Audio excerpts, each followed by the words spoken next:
Almighty God, we give thanks to you, the creator of the universe, and humbly beseech you to direct and prosper the deliberations of the members of this house here assembled for the advancement of your glory and the trust and welfare of the people of Trinidad and Tobago. Grant that peace and happiness, truth and justice may be established among us for all generations. Amen. Amen. Namaste.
Announcements by the Speaker.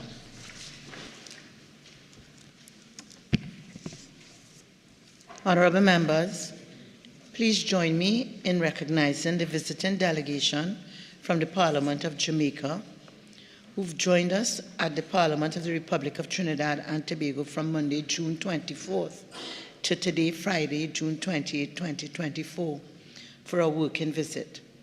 The delegation is comprised of the Most Honorable Juliet Holness, MP, Speaker of the House of Representatives, Ms. Colleen Lowe, Clerk to the Houses, Ms. Shazane Brandon, Acting Deputy Clerk to the Houses, and Ms. Rochelle Sims of E-Government Jamaica Limited.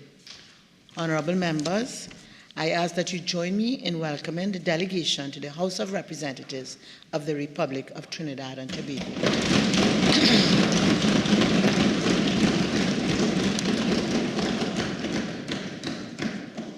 Honorable members, I have also to ask that you please join me in recognizing the presence of the Vice Mayor of Tamarack in the District of the State of Florida, USA, the Honorable Murray Wright, who's also joined us in the chamber.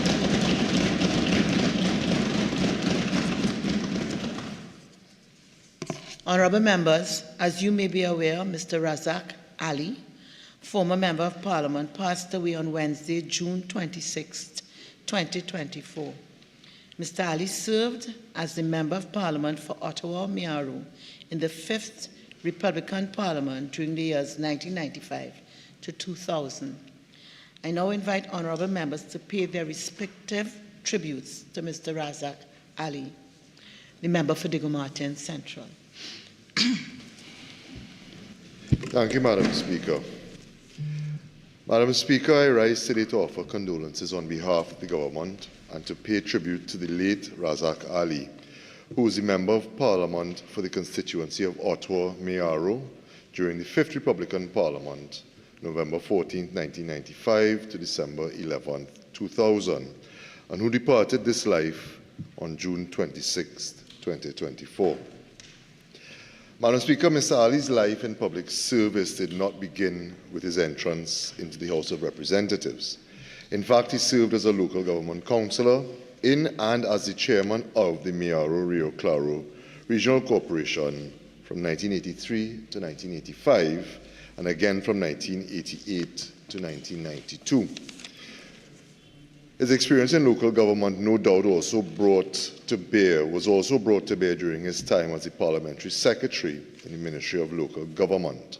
And during his time as a representative in this House, he served as a member of the House of Representatives Regulations Committee, the Public Accounts Committee, the Public Accounts Enterprises Committee, the House of Representatives Finance Committee, and on the Committee for the Human, Reproductive and Genetic Technologies No. 2 Bill, 1999. Madam Speaker, then MP Ali contributed to debates on 3 occasions: the appropriation bills of 1997 and 1999, and the JSC 17th Ombudsman report. Madam Speaker, on behalf of the government, I offer our sincerest condolences to his family, his friends and loved ones in the constituency of Mayaro and beyond.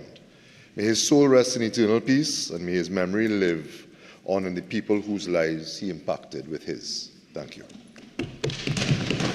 Member for Urupuch West.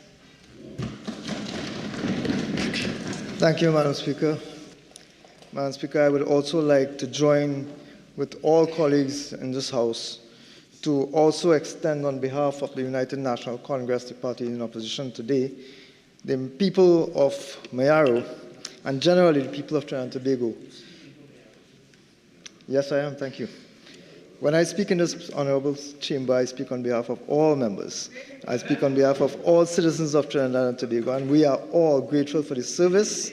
We are all grateful for the service that was provided to the national community by the Honorable Mr. Razack Ali during his term both as a councillor, as chairman of the regional corporation, and as member of parliament. Mr. Razack Ali was a very well-known community activist, strong family man with strong family ties, and on behalf of the United National Congress, as I said, and members of the Mayaro community, I wish to extend condolences on behalf of the leader of the opposition as well. I wish to extend sincere condolences to the family and friends and well-wishers of Mr. Razack Ali. May his soul rest in eternal peace. I thank you very much, ma'am.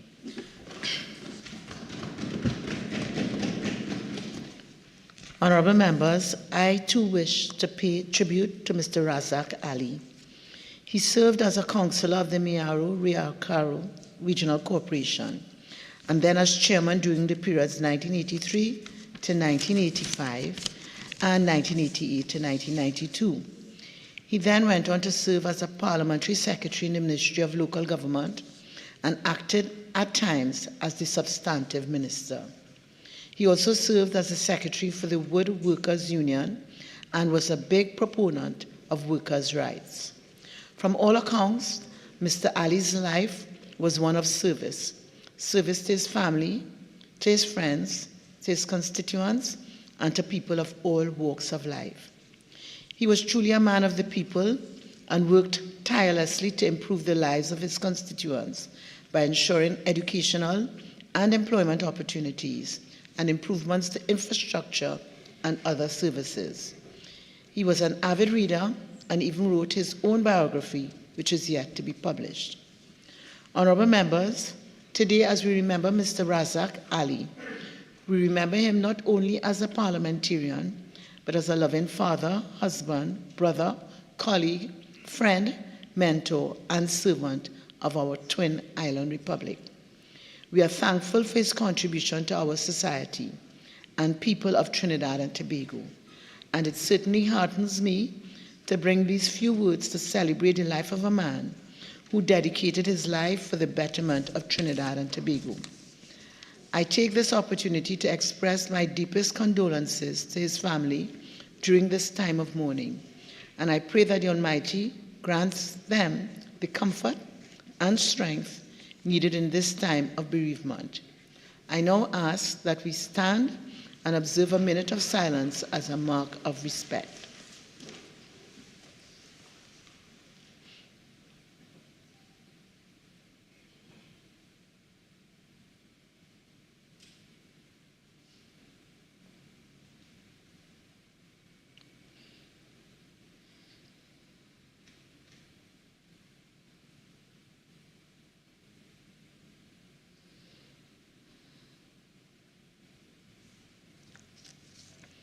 May his soul rest in peace.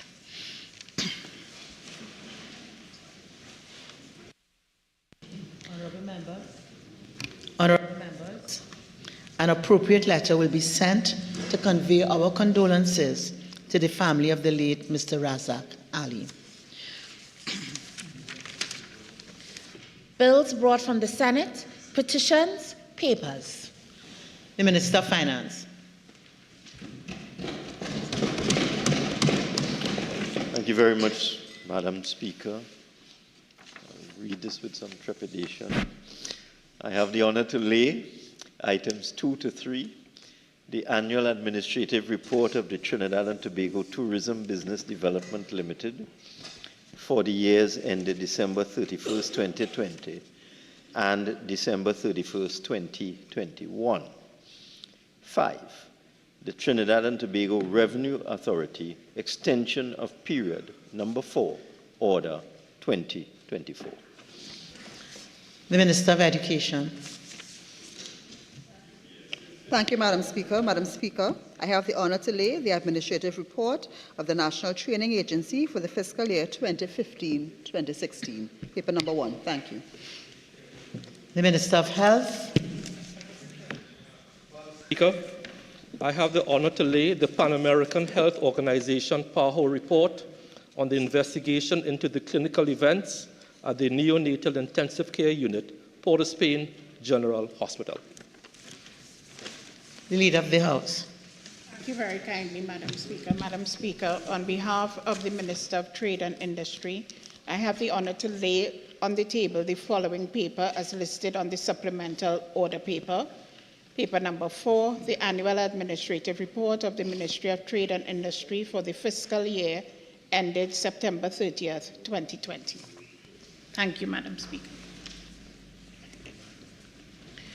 Reports from committees, Prime Minister's questions, urgent questions. The Member for Vancouver North. Thank you most kindly, Madam Speaker. Madam Speaker, to the Minister of Energy and Energy Industries, in light of the urgent warning from the Chief Secretary, THA, of a possible environmental disaster due to the temporary storage of waste from the recent oil spill in open cells at Studley Park, can the Minister outline the specific measures being undertaken to ensure the immediate and safe disposal of the 60,000 barrels of waste? The Minister of Energy and Energy Industries. Thank you very much, Madam Speaker. Madam Speaker, this is an opportune moment for me to remind the population through you as to the genesis of this unfortunate oil spill.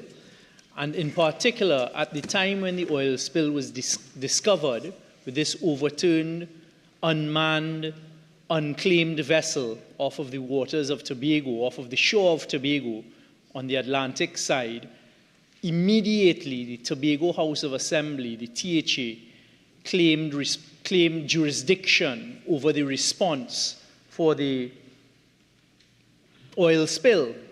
The Ministry of Energy was very clear as the first responder on behalf of the central government and on behalf of Trinidad and Tobago to make ourselves available along with the expertise that we have and all of those experts that we were able to gather and garner.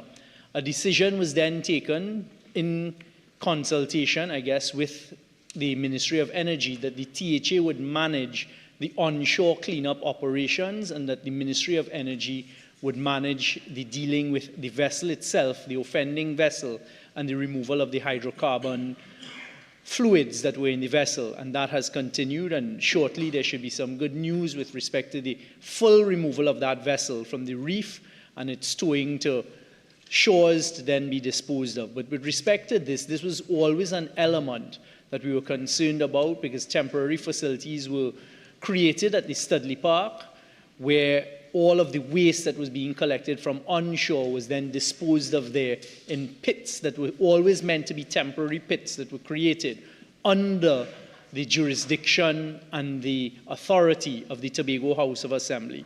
As of early this month, the 4th of June of this month, the THA has approached the Ministry of Energy saying that their concerns, as we always knew would occur because of the potential environmental hazard that it created with respect to this, and asked for our help, and we will provide Member, full your assistance. time is now spent. Member for Couva North. Thank you most kindly, Madam Speaker. Madam Speaker, to the Honourable Minister. Minister, can you advise what is the treatment for the removal of the waste? Minister of Energy and Energy Industry. Thank you very much. Madam Speaker, just to provide a little bit of information, this waste is a combination of the seawater and other liquids that would have found its way mixed with the hydrocarbons that had leaked from the vessel, along with whatever was picked up onshore en masse. And it was then dumped at the Studley Park in these temporary pits. So it is a combination of things. I see it being referred to as 60,000 barrels of waste. That is not 60,000 barrels of oil, just to put that on the record. It is a combination of seawater, seaweed, sand, everything, along with some hydrocarbons. The treatment for it is the safe removal of it. So the Ministry of Energy now is calling in experts who are accustomed to dealing with these types of things to get a comprehensive plan to then put that into action to safely remove, because you have to remove it now from these pits and carry it somewhere where there has been a proper disposal prepared for it to be disposed of. Member for Couva North. Thank you, Madam Speaker. To the Honourable Minister. Minister, can you identify if a remediation site has already been identified for this waste? Minister of Energy and Energy Industries. Thank you very much, Madam Speaker. Maybe I wasn't clear in the language I used before, but there's no remediation site, because this is not something that you can remediate. It is waste that has to be properly disposed of. As I said, a comprehensive plan is in the process of being developed. So as of this moment, I am not aware of any site being identified for the safe disposal of it. I always get a little worried when I hear certain members asking these questions, and it sends a little red flag to make sure that they're not people trying to influence sites that they may be put into. But as far as I am aware at this stage, no site has been identified.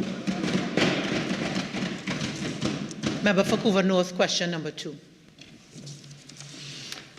Thank you most kindly, Madam Speaker. Madam Speaker, to the Honourable Minister of Education, given the mosquito infestation at the Karapichaima West Secondary School, which has forced students to write exams outside, as well as reports of teaching staff contracting dengue fever, what immediate action is being undertaken to address this issue? Minister of Education. Thank you, Madam Speaker. Madam Speaker, Karapichaima West Secondary experienced a higher than normal occurrence of mosquitoes in late June 2024. During that time, the Form 2 students were sitting an external examination, the primary school leaving certificate exam, and that was on the 26th and 27th of June 2024. All students were accommodated under normal examination conditions with external examiners. To date, there are no confirmed reports of any teacher contracting dengue fever. The school was closed today, Friday, 28 June 2024, to accommodate spraying for the mosquitoes by the Insect Vector Control Unit of the Ministry of Health. Included in the spraying exercise is the adjacent building that is currently under construction. The spraying exercise was completed this morning, and there will be regular school on Monday, July 1st, 2024. Couva North. Thank you most kindly, Madam Speaker. To the Honourable Minister. Minister, considering that the larvae of the Aedes aegypti mosquito was identified near the school agriculture department, can the Minister advise if any support has been extended to the nearby residents? Member, I will not allow that as a supplemental question arising out of your original question and the response having been given. Member for Couva North. Thank you most kindly, Madam Speaker. Madam Speaker, to the Honourable Minister. Minister, can you advise if there is a plan to improve the general infrastructure and sanitation at the school to prevent similar issues in the future? Member, again, I rule that question out of order. Questions on notice, questions for oral answer. Leader of the House. Thank you again, Madam Speaker. Madam Speaker, there are 3 questions for oral response, and we'll be answering all 3.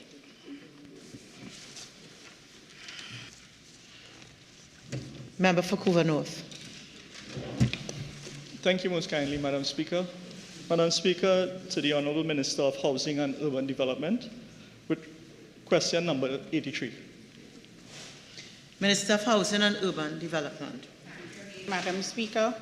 Madam Speaker, the parent parcel of land on which the Roystonia housing development is situated was vested in the Trinidad and Tobago Housing Development Corporation by deed number 19363 of 1991.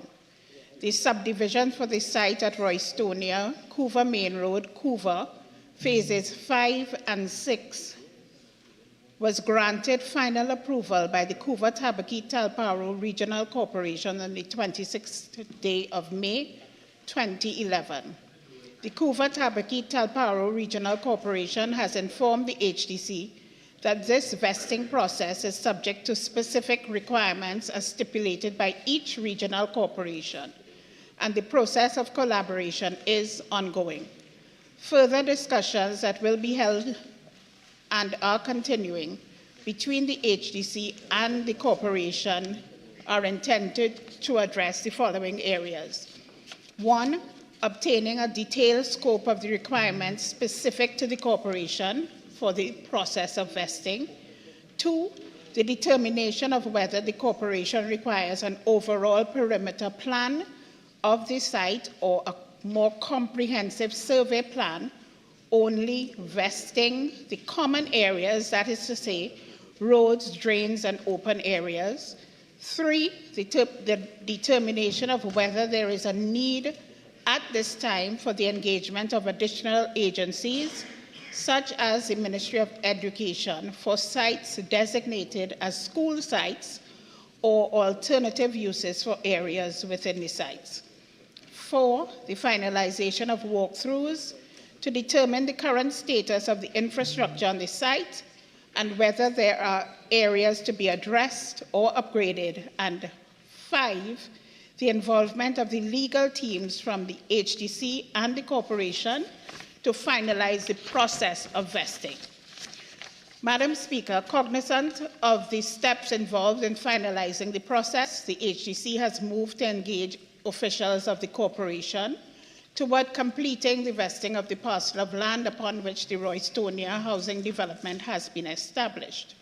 Subject to further discussions with the corporation, the HDC has set a tentative completion date for the process of vesting as at September 2024. The HDC is optimistic that it would continue to receive the corporation and support to finalize vesting title in the Couva Tabaqui Talparo Regional Corporation by way of a deed. Thank you very much, Madam Speaker, and thank you for the question, Member. Member for Couva North. Thank you most kindly, Madam Speaker, and thank you, Minister, for the information provided. Minister, taking into consideration the information that you have provided that the Roystonia development is still vested under the HDC, can the Minister advise if HDC will ensure proper maintenance is being undertaken for the road and drainage infrastructure in the Roystonia development? Member, I rule that question out of order regarding the original question that was asked and the nature of the response. Member for Couva North. Thank you most kindly, Madam Speaker. Madam Speaker, question number 84 to the Minister of Works and Transport. Minister of Works and Transport. Thank you, Madam Speaker. Madam Speaker, the Exchange Main Road is listed in the inventory of the Ministry of Works and Transport as Exchange Estate Road. The road starts at the Southern Main Road at the 0.0 km mark and ends at the Waterloo Road at the 2.6 kilometer mark. In January 2024, the Ministry via the Caroni District undertook a spot patching exercise to address the critical sections on this road using 40 tons of asphalt. The district will continue routine in-house patching work to ensure that the road condition remains acceptable. A sectional road rehabilitation project will be proposed to be contracted out in the next financial year, subject to the availability of funding. The Calibe Road starts at the junction of the Waterloo Road and the Couva River Bay Road at the 0.0 km mark and ends at the Cali Bay Fishing Depot at the 2.1 km mark. A sectional milling and paving contract is scheduled to be executed this fiscal year. Tenders have been invited for this project, and it is estimated that work would commence in August 2024, subject to the availability of funding. Thank you. Member for Couva North. Thank you most kindly, Madam Speaker. Madam Speaker, question number 85 to the Honourable Minister of Works and Transport. Minister of Works and Transport. Thank you again, Madam Speaker. The project for the desilting of the underground drains across the southern main road in the vicinity of the Chandanagar Presbyterian School has been approved for execution in the current work program of the Ministry of Works. With respect to the underground and roadside drainage in this area, this must be done holistically and not in a piecemeal fashion, since it is just one component of an overall program of road upgrade and road strengthening and structural improvement. As such, the network of roadside drains in this area is currently being assessed by the technical team of the Ministry of Works and Transport to determine their current capacity and adequacy and the most feasible solution for improvement. Thank you. Thank you most kindly, Madam Speaker. Madam Speaker, to the Honourable Minister. Minister, due to the limited capacity of the crossing along the southern main road, it resulted in significant flooding by the Chandanagar Presbyterian School. And we are asking for your intervention, and if you can provide us with a timeline as to how soon this problem can be rectified to prevent the flooding from around the Chandanagar Presbyterian School. Minister of Works and Transport. Thank you. Madam Speaker, as I said, flooding is in certain areas is a problem that we face around the country. Actually, there are limitations in terms of the underground culverts. However, changing the culverts doesn't solve the problem, because all it does is move the water from one place to another place faster. It's a holistic approach. We are studying the entire area. Once that solution is found, work will commence based on the availability of funding. Thank you. Request for leave to move the adjournment of the House on definite matters of urgent public importance. Statements by ministers. The Minister of Health. Very much, Madam Speaker. Madam Speaker, I have been authorized by the Cabinet to make the following statement related to the report, to the receipt of the report from the Pan-American Health Organization titled Review Mission into the Clinical Events at the Neonatal Intensive Care Unit, the NICU, at the Port of Spain General Hospital, Trinidad and Tobago, April 24th. Madam Speaker, I once again take this opportunity to extend my deepest condolences to the affected families. Madam Speaker, I have received this report, and as promised to this Honourable House, it is now laid. Madam Speaker, I would like to begin my statement by quoting from the conclusion of the executive summary of the report, which states, and I quote, "A significant strength identified in Port of Spain General Hospital is the presence of a dedicated IPC program. IPC simply means Infection Prevention Control, and a knowledgeable microbiology laboratory team capable of identifying pathogens. The commitment from both hospital administration and the national authorities to enhance IPC measures was clearly evident and commendable." Madam Speaker, I would also like to highlight another excerpt from the report on page 6, which reads, "The Trinidad and Tobago National Action Plan on Antimicrobial Resistance for 2023-2027 aligns with the World Health Organization's Global Action Plan.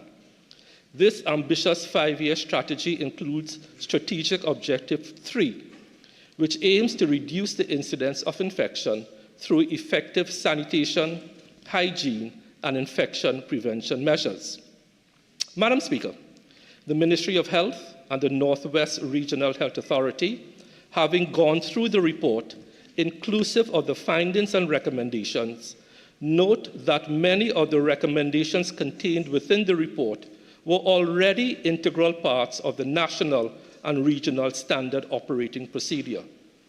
We are of the view, however, there are certain findings that require urgent clarification. Since the receipt of the report on June 21, 2024, the Ministry has been actively communicating and collaborating with PAHO via its country office. This is to ensure that PAHO has the opportunity to address and resolve these concerns promptly, as the report anticipates the submission of additional data and information. Madam Speaker, we would like to take the opportunity to publicly thank the Pan American Health Organization for their continued technical cooperation and support, and for their timely response to this matter of national importance. Madam Speaker, in closing, I would like once again to extend my personal condolences and that of the government of the Republic of Trinidad and Tobago to the affected parties. Thank you very much. Thank you, Madam Speaker.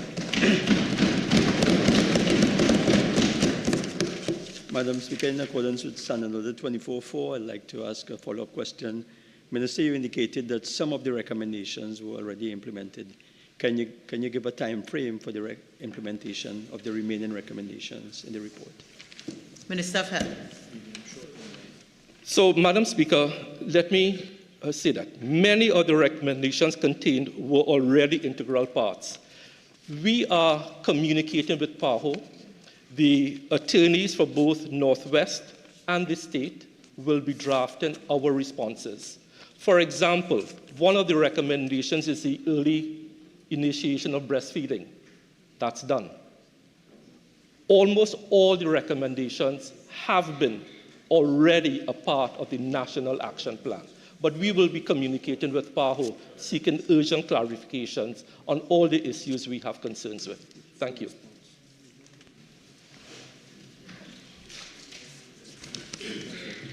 Personal explanations, introduction of bills. On the supplemental order paper, the Bail Amendment Bill 2024, in the name of the Attorney General and Minister of Legal Affairs. The Attorney General and Minister of Legal Affairs. Thank you, Madam Speaker. In accordance with Standing Order 64.1b, I beg to move that the next stage of the Bail Amendment Bill 2024 be taken on Monday, July 1st, 2024. Honourable members, the question is that the next stage of the Bail Amendment Bill 2024 be taken on Monday, July 1st, 2024. All in favour say aye. Aye. Any against? The ayes have it. The Miscellaneous Provisions, Judicial and Legal Service Bill 2024, in the name of the Attorney General and Minister of Legal Affairs. The Attorney General and Minister of Legal Affairs. Thank you, Madam Speaker. In accordance with Standing Order 64.1b, I beg to move that the next stage of the Miscellaneous Provisions, Judicial and Legal Service Bill 2024 be taken on Wednesday, 3rd July, 2024. Honourable members, the question is that the next stage of the Miscellaneous Provisions, Judicial and Legal Service Bill 2024 be taken on Wednesday, July 3rd, 2024. All in favour say aye. Aye. Any against? The ayes have it. The Administration of Justice, Indictable Proceedings, Amendment Number 2 Bill 2024, in the name of the Attorney General and Minister of Legal Affairs. The Attorney General and Minister of Legal Affairs. Thank you, Madam Speaker. In accordance with Standing Order 64.1b, I beg to move that the next stage of the Administration of Justice, Indictable Proceedings Amendment Bill Number 2, 2024, be taken on Wednesday, July 3rd, 2024. Honourable members, the question is that the next stage of the Administration of Justice, Indictable Proceedings Amendment Number 2 Bill 2024 be taken on Wednesday, July 3rd, 2024. All in favour say aye. Aye. Any against? The ayes have it. The Civil Division Bill 2024, in the name of the Attorney General and Minister of Legal Affairs. Motions relating to the business or sittings of the House and moved by a Minister. Public business, private members' business motions. Honourable members, the debate on the following motion, which was in progress when the House adjourned on Friday, March 1st, 2024, will be resumed. Be it resolved that this House condemn the government for its failures and mismanagement of the education system, and be it further resolved that this House call on the government to immediately implement data-driven measures to guarantee the successful future development of Trinidad and Tobago. The members who have already spoken on this bill are Mrs. Anita Haynes-Alleyne, MP, member for Tabakit, the Honourable Dr. Nayan Gadsby-Dolly, MP, Minister of Education and member for St. Anne's East, Honourable Kamla Pasabi-Sessa, SC, MP, Leader of the Opposition, member for Superior, Honourable Foster Cummins, MP, Minister of Youth Development and National Service, member for La Hoketa, Talparu, Mr. David Lee, MP, member for Pointe-a-Pierre, Honourable Lisa Morris-Julian, MP, Minister in the Ministry of Education, member for Dabity, Umera, and Ms. Vandana Mohib, MP, member for Shogunas East, who now has 22 minutes of original speaking time remaining. Member for Shogunas East. Thank you very much, Madam Speaker. And Madam Speaker, as I begin today, following from the adjournment on the last day, I'm grateful to be here on time despite the flooding in the city and the serious traffic congestion faced outside. Several of my colleagues,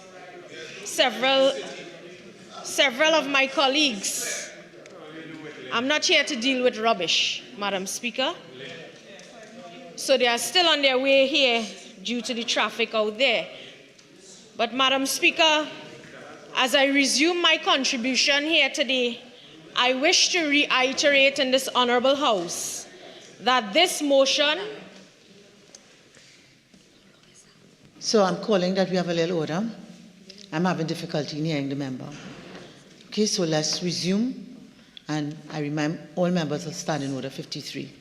If you have to speak, low volumes, and if it has to be a continuous conversation, you're invited to take a little walk outside, complete your conversation, and you're always welcome back. Member for Shogunas East. Thank you, Madam Speaker. Madam Speaker, as I resume my contribution here today, I wish to reiterate in this honourable chamber that this motion is indeed timely, this motion is indeed appropriate. This motion speaks to the issues facing our student population, and this motion, most of all, speaks to the needs of our student population of Trinidad and Tobago. Madam Speaker,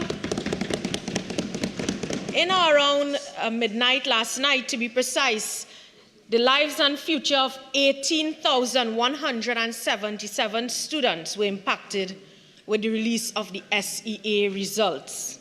Madam Speaker, today I join my colleagues on this side in congratulating all students who would have sat the SEA examinations and would have received their results around midnight last night. Some of them may be elated, some may be disappointed, some may even be surprised, but this is just one chapter in your story of your life. And I wish to inform and motivate those students by saying keep thriving for your dreams and believe in your potential.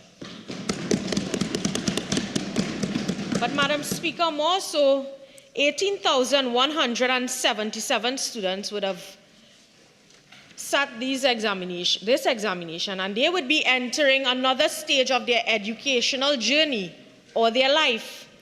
And the problems associated with transition will persist, Madam Speaker.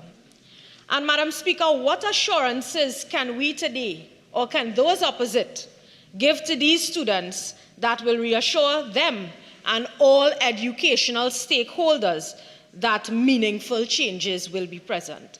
Madam Speaker, the answer is a resounding no. Madam Speaker, the SEA results, and I want to refer to a media release by the Ministry of Education on June 27th. The result signifies that the numbers, the percentages, in terms of increase or decrease are marginally lower. Madam Speaker, in 2024, the percentage of students scoring 50% and above on the SEA was 57.9% versus 58.06% in 2023. In 2024, the percentage of students scoring 30% or below was 14.39% compared to 13.55% in 2023. And Madam Speaker, the percentage of students scoring above 90% in 2024 is 1.42% versus 2.11% in 2023. Madam Speaker, that is why I am saying that the numbers, the percentages are marginally lower. So the question is, what is the Ministry of Education doing? How do they deal with this marginally lower figures or percentages? Madam Speaker, today we would say that the ministry needs to really assess and say whether the programs they have been putting or they have put in place are working properly, because the results of the SEA examination 2024 indicate that those programs are not working properly, Madam Speaker. But Madam Speaker, more so, the challenges and difficulties of our education system is mirrored in what our society is offering up to our country. And when I say a resounding no in terms of what meaningful changes will be present, there's a reason for that, because what can you really expect in terms of meaningful changes when you have reports in the newspaper today of a school in Maruga, a big article, a PNM party group fight in a school, Madam Speaker. Madam Speaker, what can you expect in terms of meaningful changes when you have a party group chairman saying it was plenty lash, big bacchanal, Madam Speaker, reported. Madam Speaker, I had to run for my life. In a school, Madam Speaker. Madam Speaker. And you know which school? Fifth Company Baptist School, Madam Speaker. What can we expect in terms of meaningful changes from the government? When this one Mr. Lynch had to speak from the Princestown Health Facility, where he sought treatment, Madam Speaker. That is what is happening by PNM party groups in our schools in this country. Madam Speaker, Madam Speaker, you know what's interesting? In this very article and on the compound of this said school, you have 2 police vehicles who should be responding to crime, responding to a PNM party group brawl and fight, Madam Speaker. Madam so Speaker, what can Madam we Speaker, really point of order. From Point of them? order, Madam Speaker. Madam Speaker.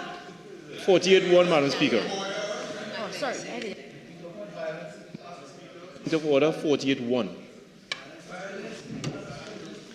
So, member, I think the point has been made. So we're not dealing about crime. We're dealing about education. But I think the point has been made, so I expect that you're moving on. Yes? Please. Thank you, Madam Speaker. I was specifically dealing with the school. Not much longer. Madam Speaker, but I think that school would now need a peace poll. Madam Speaker. Madam Speaker, as I move on, conversations with educators, Madam Speaker, parents, stakeholders, etc., within the education sector reveals that the following plagues the education system. And Madam Speaker, the ever-present issues and/or problems are that of functional illiteracy. And I refer to Guardian newspaper article dated March 10, 2016, Tackling Literacy in TNT, where it states The 1994 ALTA and 1995 UE National Literacy Surveys show that 20 to 23% of our young people aged 15 and over are unable to cope with everyday reading and writing.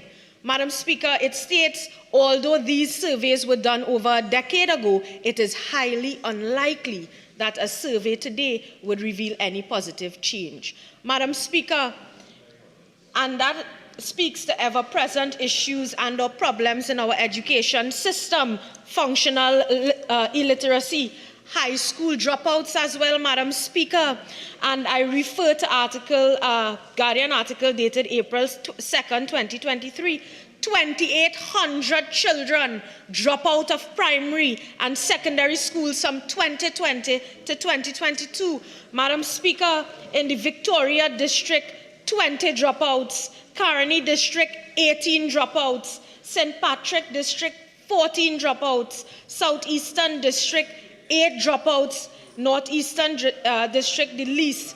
But meanwhile, Madam Speaker, this article states in the country's government schools, 623 students dropped out in 2020, 1,056 students dropped out in 2021, while 984 students dropped out in 2022.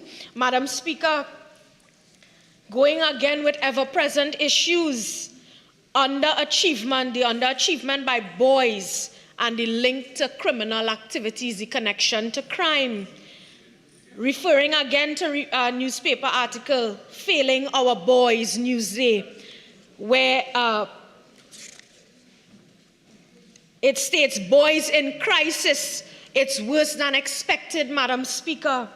Madam Speaker, the growing number of young males that see gang membership and affiliation as a viable alternative to schooling is a slap in the face of our educational thrust, Madam Speaker.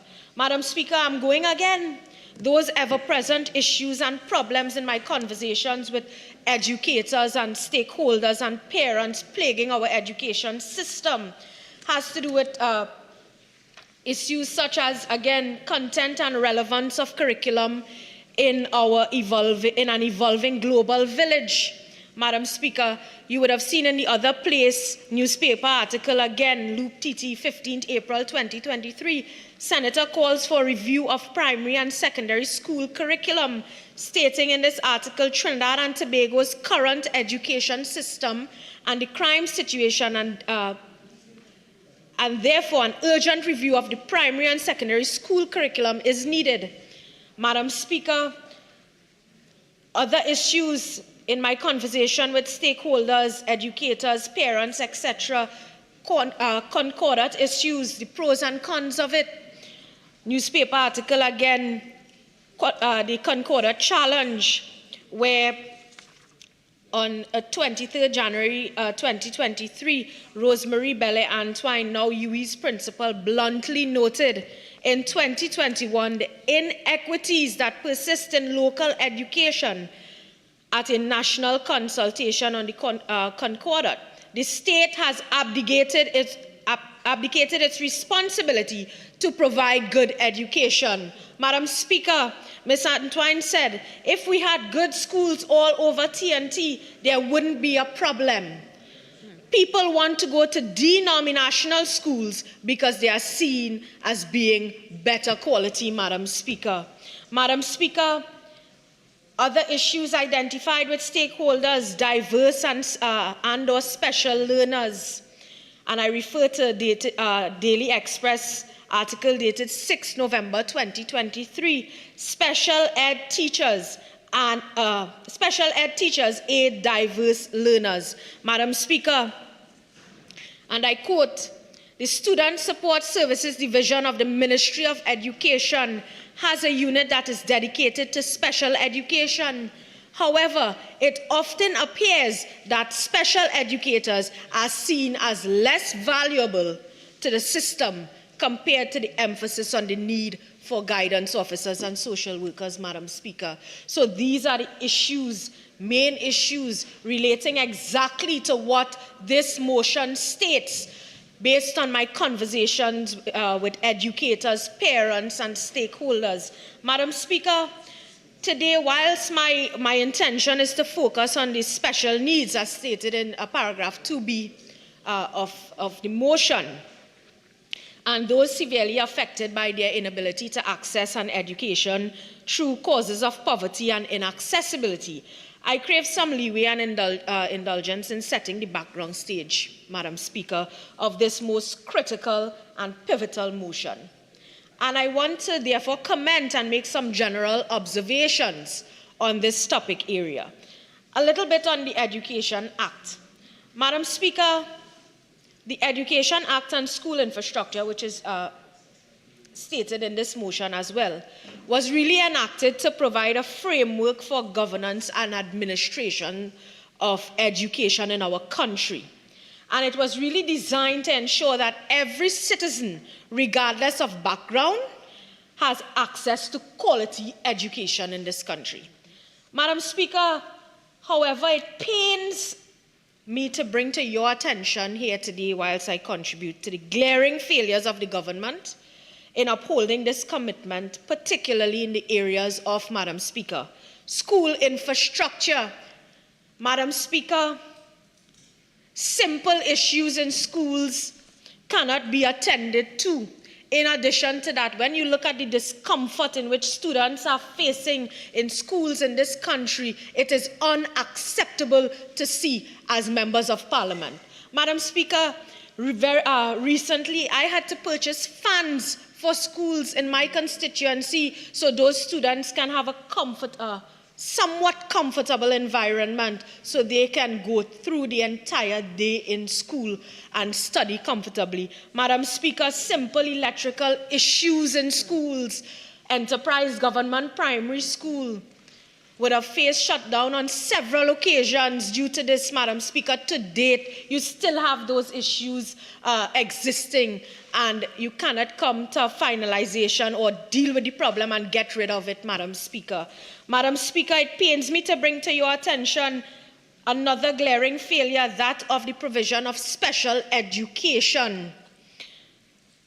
Another item of curriculum development, and Madam Speaker, most importantly, vocational training.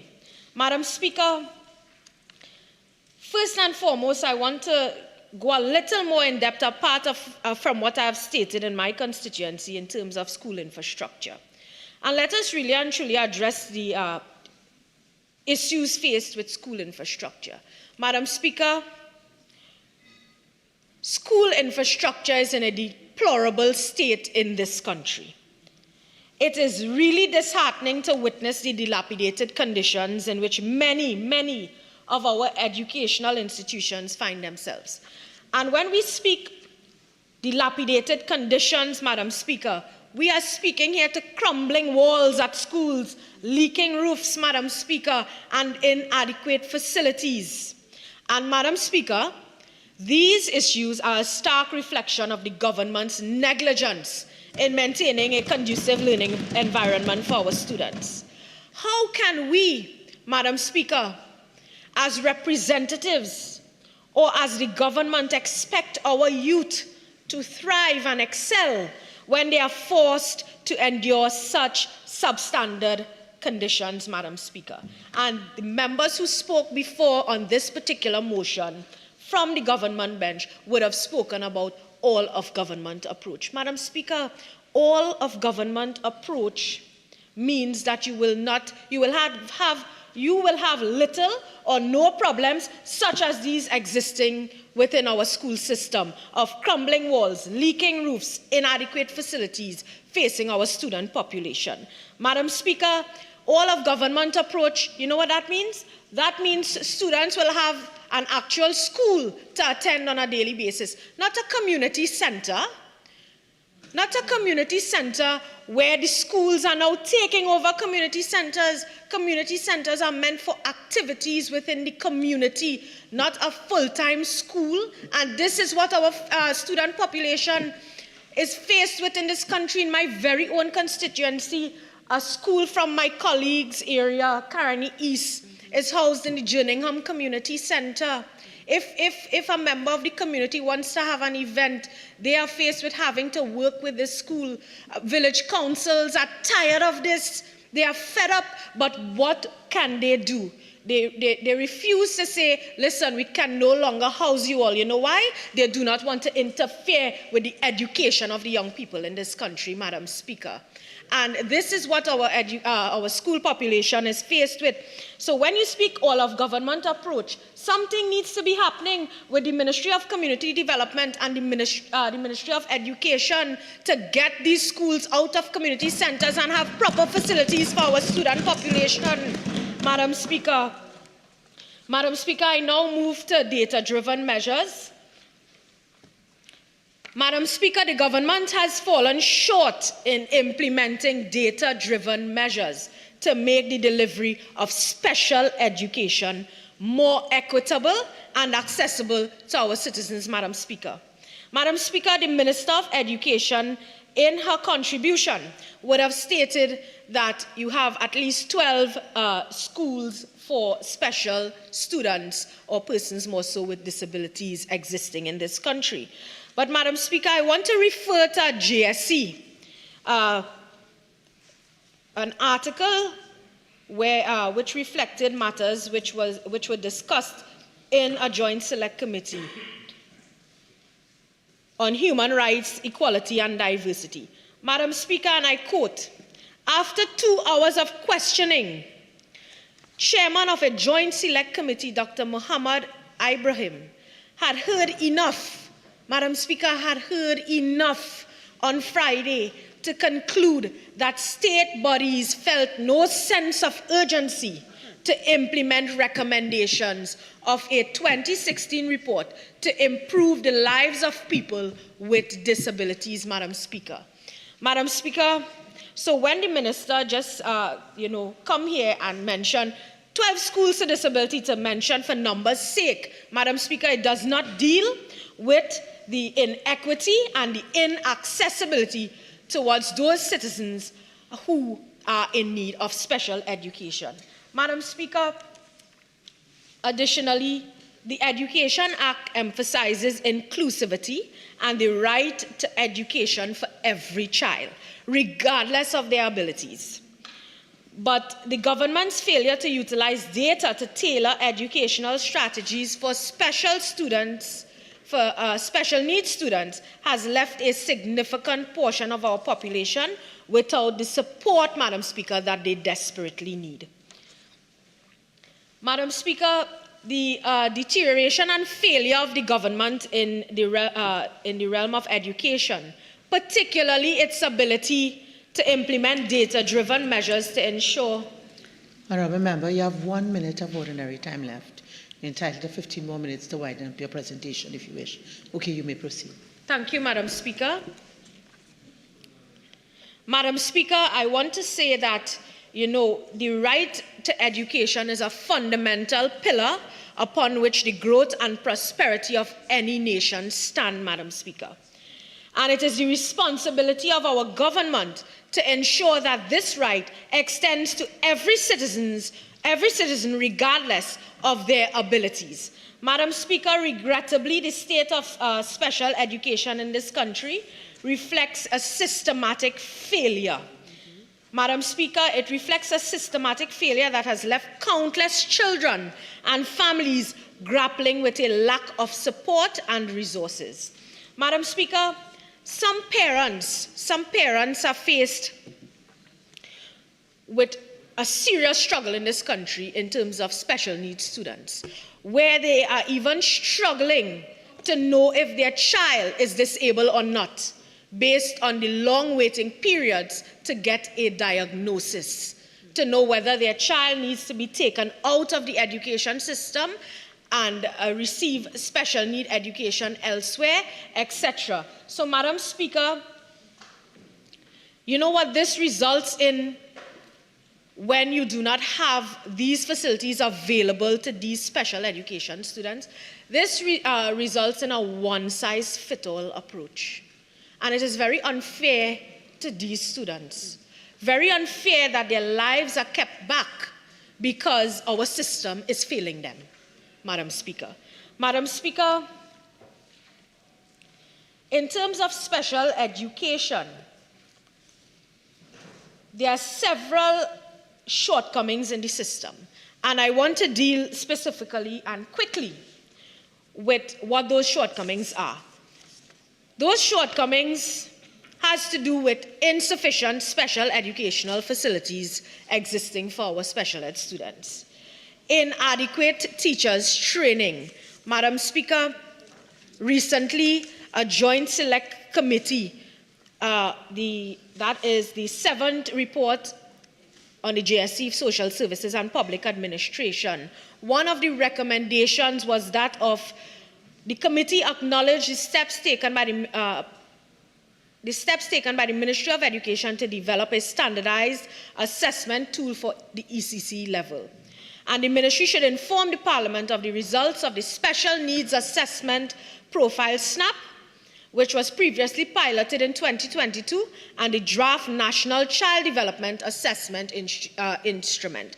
Madam Speaker, so this JSC recommended this because of the fact that our special education students, they lack special educational facilities, they lack inadequate teacher training, they lack specialized resources, they lack individualized education plans, Madam Speaker. There are limited awareness and advocacy. There's insufficient collaboration and coordination to deal with our special ed students. And of course, Madam Speaker, what I just spoke to, the inconsistent assessment practices, which I just mentioned based on the 7th JSC report. But Madam Speaker, I want to go a little bit quickly in terms of the inadequate teacher training. And I refer to an article dated March 24th, 2024 at a JSC meeting on social services. Teachers, and I quote, teachers at early childhood care and education schools have indicated an increase in the number of children with psycho-educational and development challenges, Madam Speaker. It added that the Ministry of Education faced an overall deficiency in screening and evaluating students with potential psycho-educational and developmental challenges, primarily, Madam Speaker, due to staff shortages in the Student Support Services Department. So, Madam Speaker, these are the shortcomings. It is there. It is there reported in the Hansard. It is reported in the media. It is reported via correspondence to the ministries, etc. So what is the Ministry of Education doing to reduce these shortcomings or remove these shortcomings? Madam Speaker, I say that it is a serious challenge, and the Ministry of Education must get serious in terms of dealing with students who require special education in this country. Madam Speaker, as I move on, I want to touch a little bit on TechVoc. Madam Speaker, to transform the economy of Trinidad and Tobago, it is crucial for us to prioritize and invest in technical vocational training programs that align with the evolving needs of industries. And Madam Speaker, on the last day, I would have, mentioned the recommendations out of the JSC. The 6th report of the Joint Select Committee, Social Services and Public Admin on TVET and the need to deal with issues facing, the TVET programs, etc., and in dealing with the labor gaps as well. Madam Speaker, Madam Speaker, in that said JSC, it was stated that the ministry should examine the evolving areas for potential TVET programs. Evolving areas such as AI and coding should be introduced to meet the evolving job markets and opportunities. Speaking exactly, Madam Speaker, to everything stated in this motion about technical vocational training. Madam Speaker, but what I want to state today is that of a UNC government will surely explore and look at key technical vocational training areas that can contribute to economic transformation in our country. And the government must take note. Key technical vocational training areas, that of the oil and gas industry training, speaking exactly to the recommendations of the report, the 6th report of the Joint Select Committee on Social Services as it relates to TVET. Key technical vocational training areas, again, renewable energy technologies, Madam Speaker, offer training programs, etc. Informational IT and cyber security develop programs based on IT skills, Madam Speaker, in terms of the TechVoc area. Key areas, again, healthcare and medical technology provide TechVoc training in healthcare professions. Agricultural and technology agribusiness train individual in modern agricultural practices, Madam Speaker. Construction and civil engineering offer vocational training in construction trades. Maritime and shipping operations, Madam Speaker, develop training programs for maritime professions. Tourism and hospitality management, Madam Speaker, provide vocational training in tourism and hospitality management. Again, another key area, environmental sciences and conservation, Madam Speaker, offer training in environmental sciences, conservation, and sustainable practices. And several other areas, Madam Speaker, financial and business services offer TechVoc training in these areas. Automotive technology and maintenance develop vocational programs in automotive technology, Madam Speaker. Some key areas, members would say that we don't recommend anything, we don't bring anything to the table. Here we are today, Madam Speaker, as the side of the UNC in this House, making recommendations for key areas in TechVoc, which the government can adopt to assist those in this specific area in terms of TechVoc education. But, Madam Speaker, I guarantee you, if they don't do it, we will definitely do this, Madam Speaker. Madam Speaker, as I conclude, because I don't have much time, I want to state that the state of the education system in Trinidad and Tobago is a cause for serious concern. Madam Speaker, we are witnessing the erosion of the very framework that should empower our children with knowledge, skills, and opportunities for a brighter future. It is with a heavy heart that I call upon this esteemed House to strongly condemn the government's appalling shortcomings in the following educational areas. Madam Speaker, the deterioration of school infrastructure. We condemn the government's appalling shortcomings in the inequitable special educational delivery. We condemn the government's appalling shortcomings in the curriculum misalignment with the current labor needs. We condemn the government's appalling shortcomings with the limited access to technical vocational training.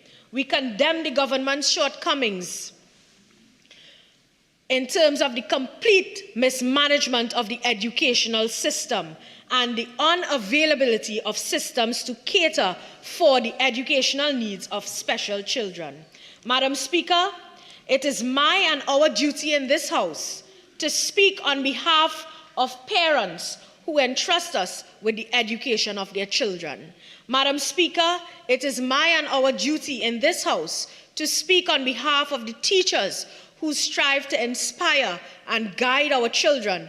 And most importantly, Madam Speaker, it is my and our duty in this House to speak on behalf of the students whose dreams and inspirations hinge on the promise of a quality education for their future. Madam Speaker, I call upon every member to join hands in this crucial endeavor and support this motion that condemns the government's failures in the education system. Madam Speaker, I therefore unreservedly and wholeheartedly support this motion by my colleague for an improvement in our education system in this country and call on the government to act. Our students deserve better. Our students deserve more. I thank you, Madam Speaker. Member for Tobago East.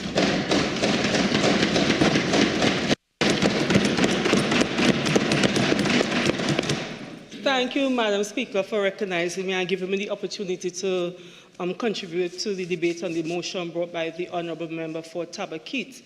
Madam Speaker, this is a very, very important motion and a very serious topic that we are debating today.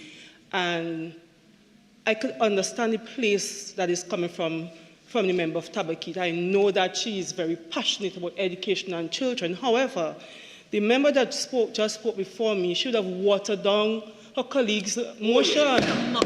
She made a mockery of it, Madam Speaker.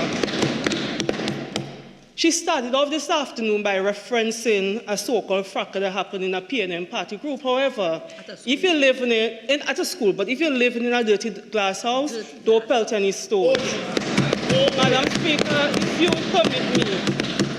you permit me to quote from a Guardian article dated 16th of June 2024. UNC councillor cuffed down in Pinal.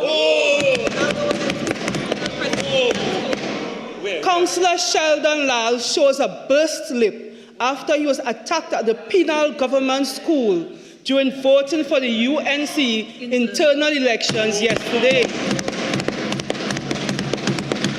A violent clash between two United National Congress members supporting opposing slates at a polling station in Pinal left one man bleeding and bruised, Madam Speaker. Presbyterian school.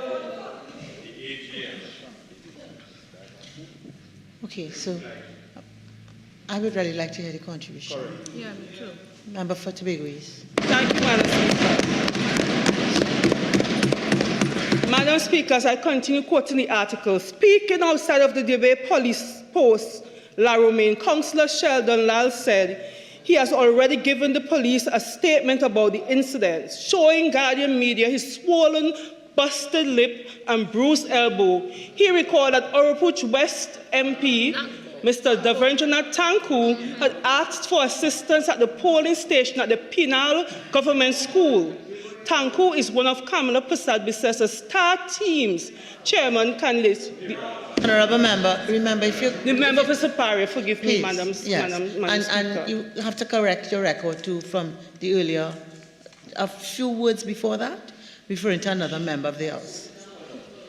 Whether or not one is quoting an article, one adopts the words, so the one will have to make the necessary changes to comply with the standing order. Madam Speaker, showing Guardian Media his swollen, busted lip and a bruised elbow, he recalled that Oropouche West MP had asked for assistance at the polling station at the Pinal Government School. The member for Oropouche West, one of the member for Siparia's star team's chairman candidates. When he got there after lunch, he said there were some hard words between a group of people dressed in blue jerseys. Madam Speaker, I rise on Standing Order 48.1. I think the point has already been made.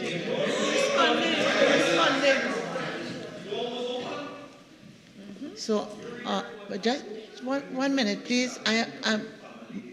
Members, if you all look this way, you'll see when I'm on my legs. All right? So, member for Tobago East, I agree. I think the point has been made with respect to where you started. Members, if you in glass houses don't pelt stones, let's get on with this debate which talks about the education system, infrastructure, opportunities for people with special needs and that sort of thing. That's what the debate is about. Yes, Madam Speaker, thank you, and I will move on. Madam Speaker, just to again caution my very honourable friend, this is a very serious motion, and you open the door for it to become a mockery. Madam Speaker, my honourable friend from Shoguanas West spoke about inclusion in education. I remember when the Minister of Education, in responding to the motion, the honourable member would have clearly laid out how government is working towards ensuring that children with special needs are included within the classroom setting, instead of having separate spaces, we are looking at integration and inclusion, because studies have shown where inclusion as well as integration benefits not only children personally, but the entire classroom and all students. But before I go further on and respond to my colleague opposite, I want to take the opportunity to also speak to the children of the nation who have received their SCA results, Madam Speaker. Madam Speaker, this year I was a SCA mom, thankfully for the last time. And I want to commend the Minister of Education and the Minister in the Ministry of Education. Last night, before midnight, we were able to log on and seamlessly access the results. Madam Speaker, the only issue was because of my nerves. I was putting in the wrong information, but once I got myself calm and put the information in, within seconds, the results came up, and that would have been the experience of many parents across Trinidad and Tobago, being able to access the results in the privacy of your home, your children there for you to offer comfort if you needed to offer comfort. No longer having the trauma of your name published on a paper or your name not in a paper. And that, Madam Speaker, Madam Speaker, shows the concern and care we have for our children and their mental well-being, even as we work towards improving the education system in Trinidad and Tobago. I want to tell the boys and girls of Trinidad and Tobago who received their results that you have the opportunity, a wonderful opportunity, to start a new chapter of your life, regardless of where you are placed. Bloom where you are planted. Grasp the opportunity, make full use of it, and ensure at the end of your high school career that you could emerge as a meaningful contributor to national development. Your government, we are putting all the measures in place to ensure that you receive the support so that you could realize your fullest potential. Madam Speaker, the member for Chaguanas West noted that we don't have tech for training and courses in schools. But, Madam Speaker, training doesn't have to happen just only in a classroom through the Ministry of Education. We have clearly stated that we take a whole of government approach towards all implementations of policies, programs within this government. And if the honourable member would come out of her little box and actually look at what is being done by the government, she would recognize that a number of the training programs that the honourable member would have identified are currently being rolled up by a number of different agencies. I could reference the Ministry of Youth Development and National Service. I remember when the Minister for Youth Development and National Service spoke on this very said motion, he would have indicated, that honourable member would have indicated that government has put in place a number of training programs towards the alternative industries, towards oil and gas, renewable energy, towards artificial intelligence, all those things. So, for example, we have FUSE, which is the introductory license training program. We have aquaculture and cooperatives training program. We have the Civilian Conservation Corps. We have the All-Set Alternative Learning and Life Skills Enhancement Training Program. Through the Ministry of Sports and Community Development, there are a number of training initiatives made available for young people in Trinidad and Tobago. So the opportunities are there. They may not be coming through the Ministry of Education, but as a cohesive, integrated, well-oiled machinery that is being led by Dr. the Honourable Chief Christopher Rowley, we have ensured that opportunities for training and development are made available across government, Madam Speaker. Madam Speaker, I want to express my deep appreciation to the Honourable Minister of Education for her response to the motion. The Minister's insights have been invaluable because her discussions would have opened up our eyes to what is being done to help to strengthen the education system in Trinidad and Tobago. I also want to commend the Honourable Member for Lahokita Talparo and Dabandi Omera for their contributions as well. The motion proposed by the member for Tabakit accuses the government of mismanagement and failure in overseeing the education system. However, the move of the motion, although her heart is in the right place, the member genuinely has a passion for children and a passion for education. In this instance, the honourable member is very, very flawed in her motion. The motion, in her presentation of the motion, the honourable member failed to demonstrate any lack of oversight or mismanagement on the part of the government. Instead, it is evident that the motion reflects a lack of comprehension regarding the functioning of a cohesive, coordinated, responsible, and strategic government whose policies, programs are grounded in research, data, and evidence-based practices. The valuable contributions of my colleagues have effectively highlighted the inherent flaws in the motion put forward by the honourable member for Tabakit. My colleagues demonstrated how, through the various ministries, adopting a whole-of-government approach has facilitated the provision of quality education and the establishment of a robust education system. Madam Speaker, I must admit that no education system is perfect. It could never be perfect. But in terms of where we are at in Trinidad and Tobago, we are at a good place. And we will continue to build on the work that we have already started to ensure that year on year, children in Trinidad and Tobago inherit something better.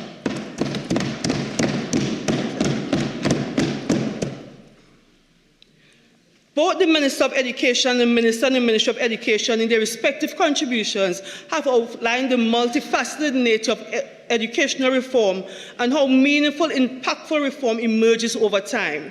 The ministers demonstrated how mapping the performance and progress of children over time, documenting the unique needs of students, their families, and educational institutions, and systematically reviewing curriculum development are essential to ensuring long-term positive outcomes. The member for Lahok Talparo outlining the work of the Ministry of Youth Development and National Service and the fact that training and development opportunities coming out of that ministry are in strategic alignment with regional frameworks, national strategies, and economic diversification goals has pointed to government's commitment to streamlining the education sector to meet the evolving needs of society, foster innovation and entrepreneurship, and drive sustainable development in years to come.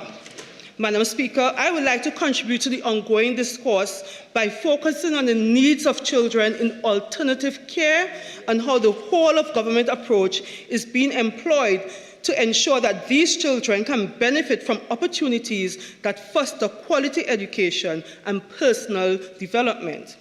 When we speak of quality education, we mean education that considers the whole student, including their spiritual, social, emotional, mental, physical, and cognitive development. It aims to foster every student's God-given character, abilities, and interests to prepare them for a life of meaningful service and participation in work, home, and community life. In an effort to support the wholesome development and education of children in alternative care, the Ministry of Education has been collaborating with key state and non-state agencies. The Gender and Child Affairs Division is one of the major collaborators in the effort to safeguard and protect our nation's children and ensure that there is a robust framework in place. Madam Speaker, I am sure that you are aware that there's a standing committee on child protection. The Minister of Education and the Ministry of Education are quite active members of the Standing Committee of Child Protection.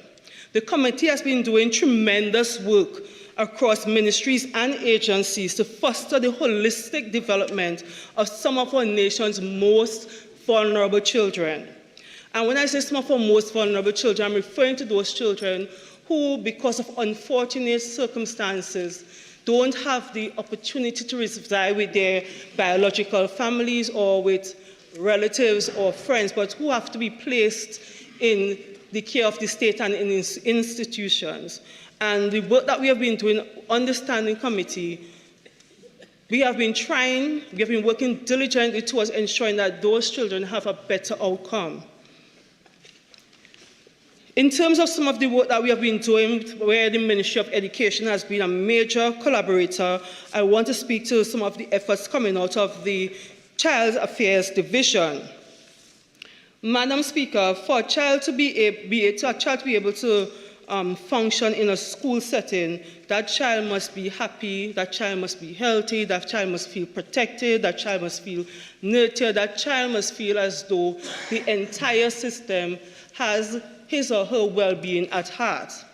The Standing Committee on Child Protection would have implemented a number of measures to help to strengthen the education sector as it pertains to children in care, as well as children who are not in care but who need intervention. One of the programs that we would have developed over the years and would have rolled out through schools in Trinidad and Tobago to build capacity amongst our nation's school children, as well as to help them to become agents of their own causes, is the Child Rights Ambassadors Program.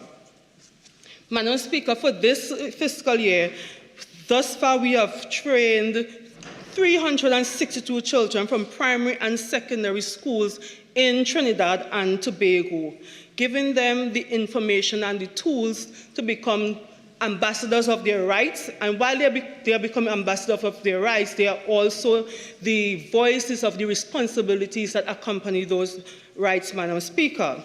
Additionally, recognizing the need to focus on the well-being of children and their mental wellness, we would have partnered with the Ministry of Education to provide workshops as well as to develop what we call a mental wellness mindful moods initiative. To date, since we have launched this initiative, 524 students would have benefited throughout Trinidad and Tobago. We also worked in collaboration with different agencies and launched the Youth Mental Health Resource and Activate Talk, where we've worked with 65 students from various schools, giving them the tools and the ability to become agents of their own development and also helping them to work alongside us to promote mental health well-being amongst children in schools. We have also partnered with the Ministry of Education, touching approximately 985 children across Trinidad and Tobago through 23 pop-ups at various schools throughout the nation.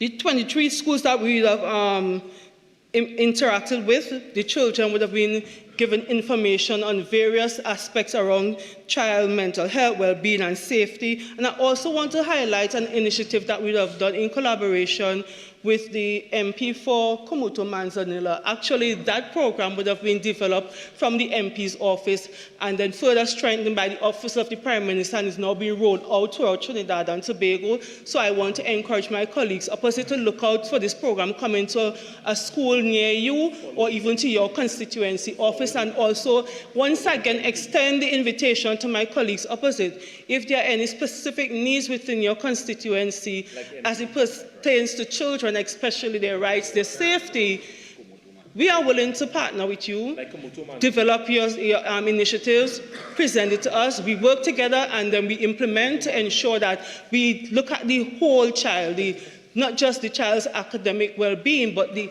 entire well-being of the child. The whole child is our focus. Take an example. I want to also speak to the fact that we would have been focusing on cyberbullying and also giving children the tools to understand cyberbullying and how it impacts on their well-being and their development.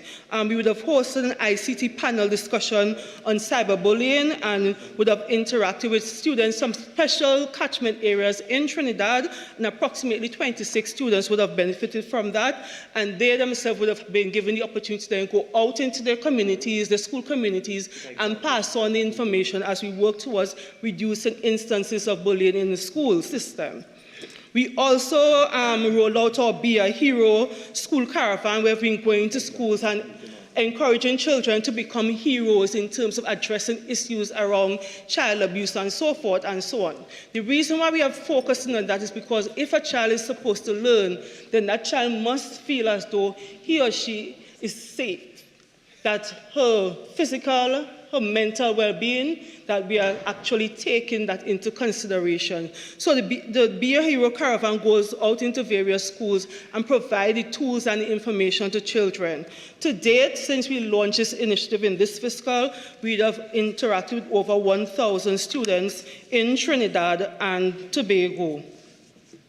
We have also been working with the early childhood and education centers in Trinidad and Tobago, providing information and distributing them throughout the centers, giving the teachers as well as the children, as well as the parents, information to assist them to ensure that even our youngest students are able to thrive within the school environment. Recently, we would have distributed 20,000 mental health workbooks to school guidance counselors. And I want to take the opportunity to acknowledge these school guidance counselors. Yes, we know they may be facing some challenges, but I want to commend them for the work that they have been doing in Trinidad and Tobago within the school system to ensure that our young men and women in the schools are taken care of and that their emotional and psychological well-being are considered as we improve the school system in the country. Device. Please leave the chamber, get your device under control, and then you could come back in. Member for Tobago. Thank you, Madam Speaker.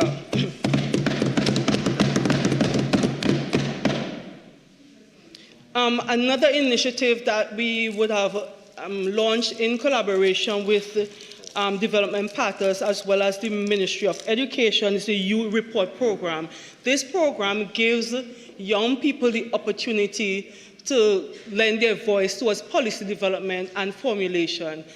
The young people saying to government and stakeholders, these are some of our most concerning issues, and challenging us to find innovative ways to treating with the issues.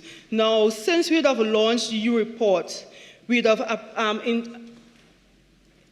interacted with approximately and engaged approximately 9,000 students across Trinidad and Tobago. And I remember when we went to one of these sessions at UWI, and we brought together children from different tertiary level institutions as well as upper six. And Madam Speaker, it was an eye-opening experience for me as a policymaker, but also as a parent, because some of the things that I would have taken for granted as a parent and as a policymaker, listening to the young people explain how decisions we make affect them, it really, really caused me to pause, reflect, and go back to the ministry and reassess the way that we are developing initiatives and interventions for young people. So I want to commend the U Report initiative and commend those young people who are brave enough to come out and to be very honest and open in their discussions. We also partner with the Ministry of Education in developing what we call the Child Protection League, where again we empower children to become agents of their own change and their own destiny. Child Protection League would have produced approximately 500 what we call child protection agents who are working within their school communities, providing support for other young persons who may be facing challenges. And also we have the Return to Happiness initiative, where we would have trained 14 officers of the Student Support Services Division so that they are better able to provide information and support not only for students within the classroom, but for the parents as well as teachers within the school community, so that we ensure that we strengthen the delivery of education and quality education at that. And also we have our national child policy. In developing a national child policy, we would have worked with school children and schools throughout Trinidad and Tobago. And I think, if I'm not mistaken, Madam Speaker, we are one of the very few countries within the Caribbean region with a national child policy. And that says a lot, Madam Speaker, that this whole of government approach is placing Trinidad and Tobago at the forefront, not only for our own local development, but at the forefront of regional and international development as well. Madam Speaker, I want to speak to what the Children Authority has been doing with the Ministry of Education. The Ministry of Education is a significant collaborator as it relates to the National Interagency Protocol for Child Abuse Prevention and Management, which was signed in May 2023 and approved by Cabinet in December 2023. This protocol allows for collaboration and streamlining of interventions with other agencies in the child protection system, including the Ministry of Education. At present, the Children's Authority is in discussions with the Ministry of Education to finalize an MOU which is aimed to prioritizing the education of children who are found to be in the need of care and protection. On Wednesday, I had the opportunity to go across to St. Jude's because there was a little incident there, and I went across just to meet with the staff as well as some of the girls at the facility. And while I was there, the manager was sharing with me some of the plans for the institution, and he was quite happy to point out that the Ministry of Education has been working alongside the institution to formalize the structure of the school that is going to be made available to girls who are at St. Jude's.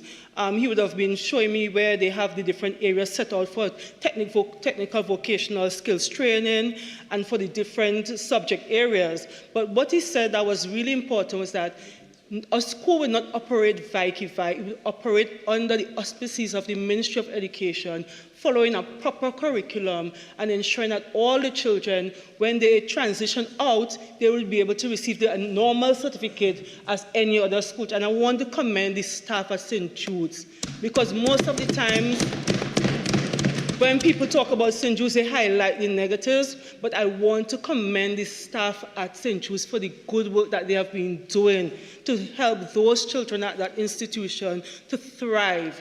Madam Speaker, working alongside different partners and looking at, again, at the holistic development of the child. They have introduced different activities, all geared towards learning and development. They have bought 2 horses and they have the girls doing horseback riding. They have brought on instructors for art. They have brought on instructors for different types of crafts so that the girls at the institution have the ability and the opportunity to feel as though that they are part of a regular, normal school life and regular, normal family setting. Another initiative coming out of collaboration with the Children's Authority as well as the Ministry of Education, is the support that the Children's Authority would have given to the Ministry of Education in the development of the home schooling policy. One of the things that guides the Children's Authority is the best interest of the child principle. And in developing the homeschooling policy, the Ministry of Education would have worked alongside Children's Authority so that whatever policy position would ensure that that principle of the best interest of the child would have remained as a core aspect of the policy. Additionally, the Children's Authority would have worked alongside the Ministry of the Education and the Student Support Service Division to ensure that case conferencing becomes relevant as well as an integrated part of the work of the Student Support Services Division. In terms of case conferencing, and the approach that is being done now, the Student Support Services Division is adopting a similar methodology that is used by the Children's Authority of Trinidad and Tobago, again demonstrating that whole-of-government approach towards addressing the needs of children as well as the education sector. Madam Speaker, I want to talk about domestic violence and how that could impact a child's ability to make full use of the opportunities for education, training, and development. The Ministry of Education is part of the interministerial committee that is working towards addressing issues around domestic violence in Trinidad and Tobago. We are well aware that a child who may be living in a home where there are instances of violence, that child may not be in a place emotionally and mentally to fully function within the classroom setting. By having the Ministry of Education as part of the interministerial committee that is looking at domestic violence, we're giving the ministry the opportunity to work alongside other agencies and partners to identify the various issues that may emerge within the home due to instances of domestic violence and develop strategies to treat with them so that our children who may be living in those types of situations are better catered to in the school setting. And again, I want to commend the Ministry of Education, the Minister, for their commitment and their dedication towards the Interministerial Committee and their ongoing support. Another area where the Gender Affairs Division would have been working alongside the Ministry of Education to particularly target our young men and to change their mindset around issues of around gender and development in Trinidad and Tobago is the Barbershop Initiative. They would have gone throughout a number of schools in Trinidad and in Tobago, working with the boys in the classroom setting, giving them the tools, the techniques, and the information so that they develop positive ideologies around gender and development and so forth. We also worked out with the United Honourable Nations. Member? Yes, Madam Speaker. You are just a few seconds before your original time is expended, so you are entitled to 15 more minutes to wind up your presentation, if you so wish. Thank you, Madam Speaker. You may proceed. That time flew by. Yes. The UN Foundations program, we would have developed a trainer-trainer component where we would have gone into schools and trained some of the persons there so that when we exit, we still have competent persons to continue delivery of the program within the school environment. We also partnered with the Ministry of Education in developing what we call the Youth Tech Initiative.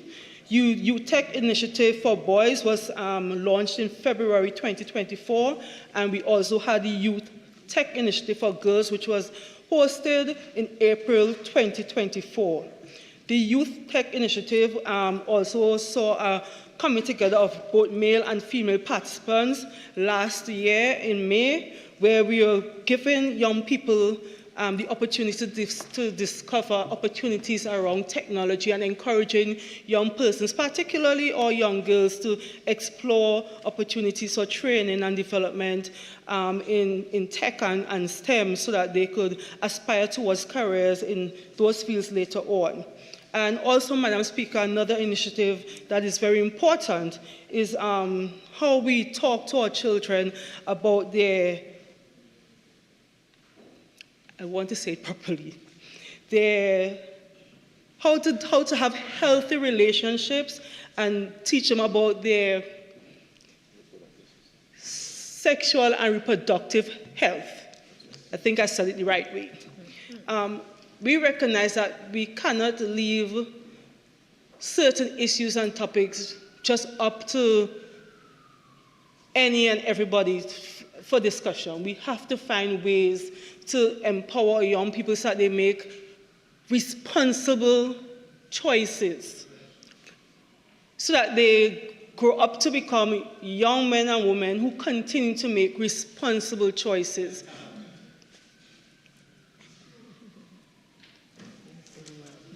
Madam Speaker, Madam Speaker, Madam Speaker, the work that we have been doing with various agencies and the schools and the principals to ensure that we give teachers the capacity, as well as children, the capacity to become peer educators and peer counselors around the specific topic would ensure that those boys and girls who are in our schools have the tools, the information, and the knowledge to make the right choices so that they do not fall through the cracks with unwanted early pregnancies or unwanted aftermath or after effects of engaging in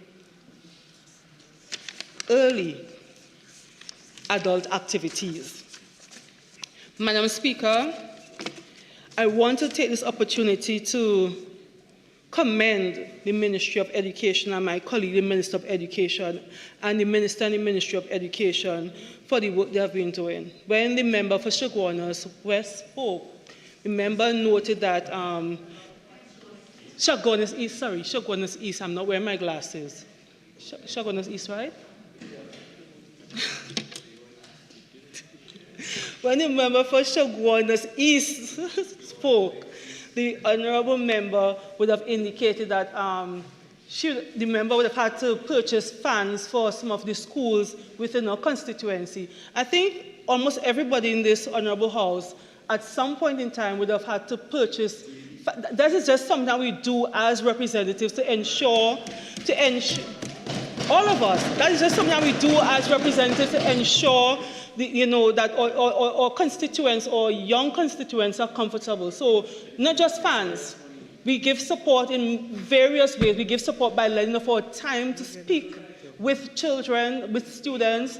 We give support by acquiring equipment and so forth and so on. So that is not something that is unique to the honourable member. That is a common practice. Again, Madam Speaker, as I close, while I do not support the motion, I want to acknowledge the move of the motion because I understand the place of concern that the motion came from.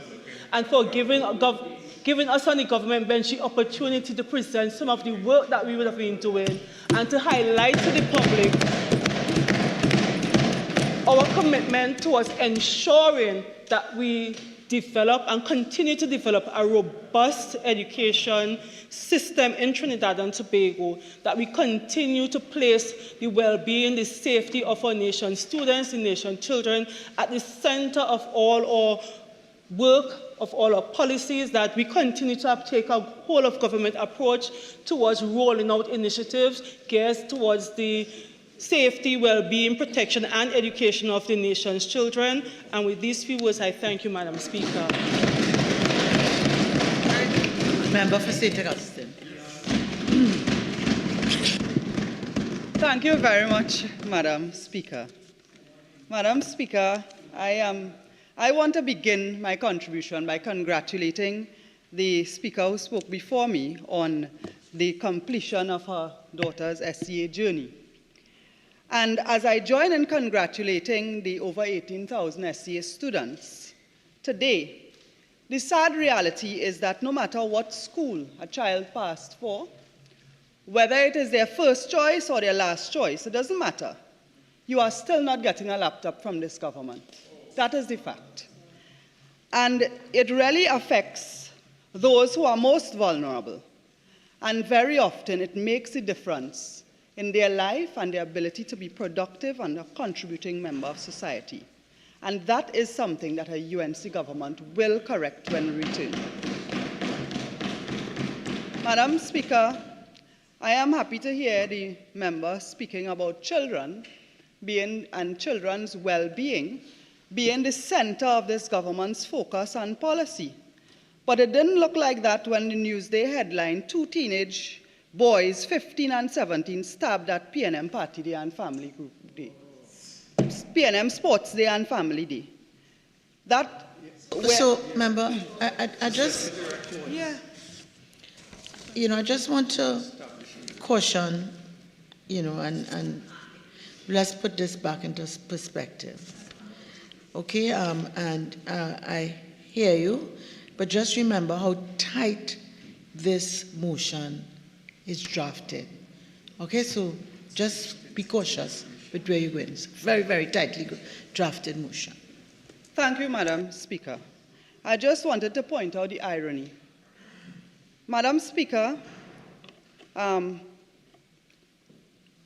member also spoke about the fact that it has become a norm now. And it seems that the government thinks that it's acceptable that schools in Trinidad and Tobago are so underfunded, so poorly resourced by this government, that it is now common practice for schools to depend on handouts from MPs, from civil society and other organizations. Because the fact is that the neglect has continued over the years, and we are seeing the results based on the academic results, we are seeing it in the social results, we are seeing it in the behavior of our children. And there are several factors responsible for the failing education under this PNM government. Madam Speaker, education stands as a cornerstone of national development and serves as a catalyst for socio-economic progress, innovation, and prosperity. In my contribution, I will point to several initiatives under the People's Partnership Government led by the Honorable Kamala Prasad-Bisesa. I will identify some of the current challenges, particularly in tertiary education and skills training, and economic implications of the education failures meted out to this country by this PNM government. Madam Speaker, one of the primary objectives of education in Trinidad and Tobago has been to ensure that there is equitable access to a quality education for all citizens, Under the leadership of the Honorable Kamla Persad-Bissessar, the People's Partnership Government recognized the need to address the disparities in the attainment of education, particularly amongst marginalized communities. And furthermore, education plays a critical role in fostering social cohesion and promoting national unity in a diverse society like ours, Trinidad and Tobago. And by promoting inclusivity, tolerance, and cultural understanding within our educational institutions, the People's Partnership Government contributed to the creation of a more cohesive and harmonious society on a whole, where individuals from diverse backgrounds can thrive and contribute to nation-building efforts. Education, Madam Speaker, serves as a driver of economic development by providing the skills and knowledge needed to fuel innovation, entrepreneurship, and technological advancement. The People's Partnership Government identified the needs of the workforce in Trinidad and Tobago and aligned our training policies and objectives to ensure that young people who went into our education system, who went into the tertiary and skills training avenues, were able to get sustainable jobs at the end of their term. These efforts were aimed at equipping Trinidadian and Tobagonian citizens with the competencies required to compete not just in Trinidad but worldwide on a 21st century job market and to contribute to this country's economic diversification agenda. During its tenure, the People's Partnership implemented several key educational reforms and initiatives aimed at advancing this country's education system and driving national development. Some of the notable achievements I want to put on the record are the expansion of early childhood education. The People's Partnership Government prioritized early childhood education as a foundation for lifelong learning, leading to the establishment of additional early childhood care and education centers. Before Kamla Persad-Bissessar became government, you had very few government-run early childhood centers, and it was the norm and the practice for you to pay privately for your child to go to school until they reached the age for primary school. And that ended when Kamla Persad-Bissessar became Prime Minister. In fact, the United Nations recognized this country and recognized our Prime Minister for that initiative to ensure that every child had an education from preschool to tertiary. There was the enhancement of the secondary education, where efforts were made to improve the quality of secondary education by enhancing the curriculum standards, providing professional development opportunities for teachers, and upgrading school facilities. There was also a focus on tertiary education, where the People's Partnership Government emphasized the importance of tertiary education in fostering innovation and driving economic growth. Investments were made in expanding access to higher education and promoting research and development initiatives in collaboration with universities and research institutions. There was also an emphasis on technical and vocational education, because not everybody is, it is not only that not everyone is academically inclined, but because there are so many careers that are based on technical and vocational education. And the People's Partnership recognized the demand for skilled workers in emerging industries and invested in technical and vocational education and training programs to equip students with skills that were relevant to the workforce, so that when you complete your education, you can find a job and be a productive, contributing member of society. The People's Partnership Government also promoted ICT in education and the integration of information and communication technologies to enhance teaching and learning experiences and to prepare children for the digital age. Today, I mentioned the fact that children are no longer getting laptops at secondary schools. But quite frankly, had we continued as a People's Partnership government, we were moving from having laptops for secondary school children to having a tablet for every child in primary school. Madam Speaker, while this government is still fighting over in this 20th century to tell us about a fan in a school, they are fighting about chalk and blackboard, while they should really be fighting to have technology in schools. And at a time when they are still dealing with sewage systems leaking in schools, benches broken, the UNC and the Kamla Prasad Bisasa government are talking about 21st century coding, artificial intelligence, and technology and advancing education.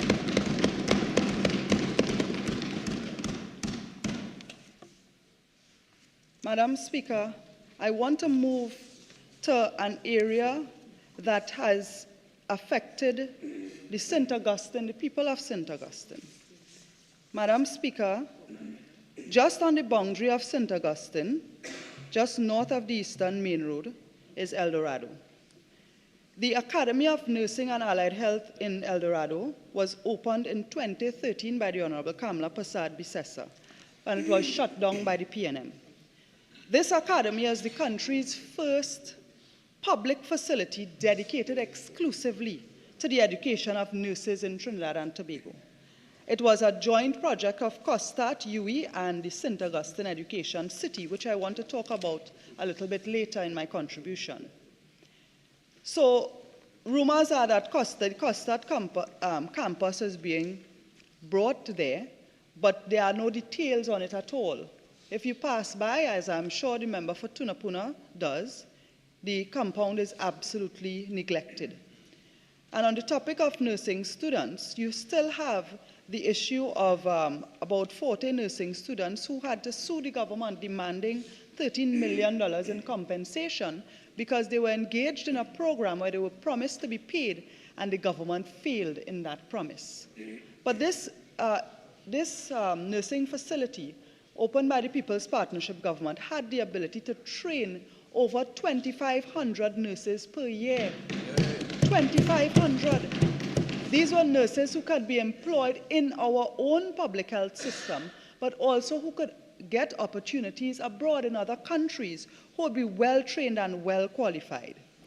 So the PNM has not only shut down and affected young people who could possibly be nurses, they have also had a spiral effect of affecting the public health care system and people's opportunity to have meaningful employment.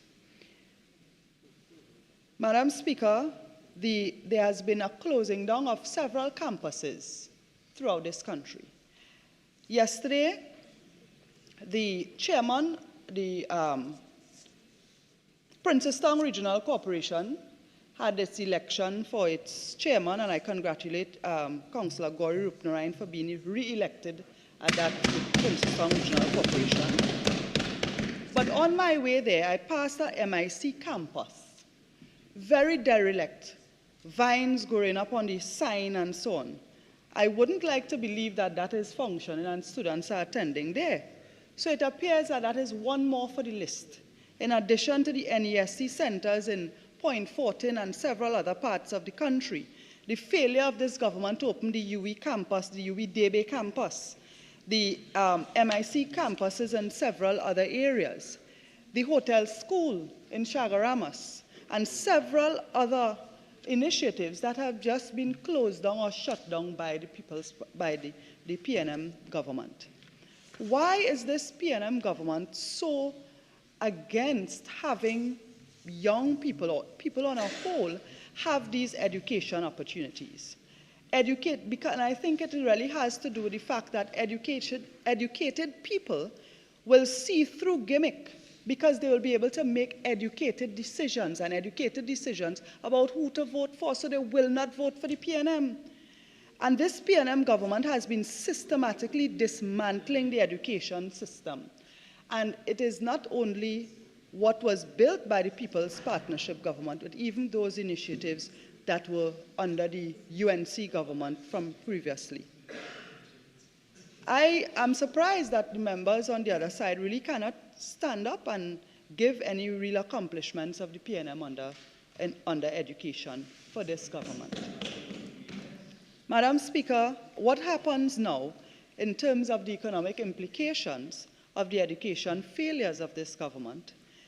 Because tertiary education serves as a cornerstone for economic development, and by producing a skilled workforce equipped with the knowledge and expertise necessary to drive innovation and productive gains, what we have seen under this government is that the education sector, and particularly tertiary education, face numerous challenges, including underfunding, outdated curricula, and insufficient infrastructure.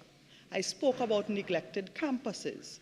And what that means is that particularly people in rural areas who no longer have access to education, even if they desire to train at these institutions, they will have to travel further. It is a bigger cost to their parents, and it often reduces their likelihood of enrollment.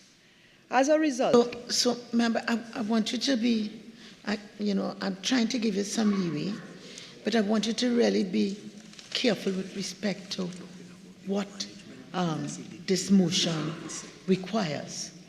Okay, so, be careful, because a lot of it can be within Standing Order 48.1. So look at it again. Be careful. Thank you. Yes, madam, I'm speaking directly to the deterioration of the education sector and the mismanagement of the education facilities in Trinidad and Tobago. And that is part of the motion that was brought. Thank you, Madam Speaker, for your guidance. Madam Speaker, I want to continue with the, I want to continue by sharing, as I talk about the economic implications of education failures, a case study in Singapore that served as a very... You see, this has nothing to do with the economic implications. You've spoken about fail to manage the school infrastructure, implementation of data-driven measures to make the delivery of special education more equitable and to optimize curriculum development to reflect our labor needs. So, as I say, you got to be careful. You may have to flip around what you're saying, but this is not about the economic development of the society and all of that, which, of course, may be so, but that's not what this motion is about.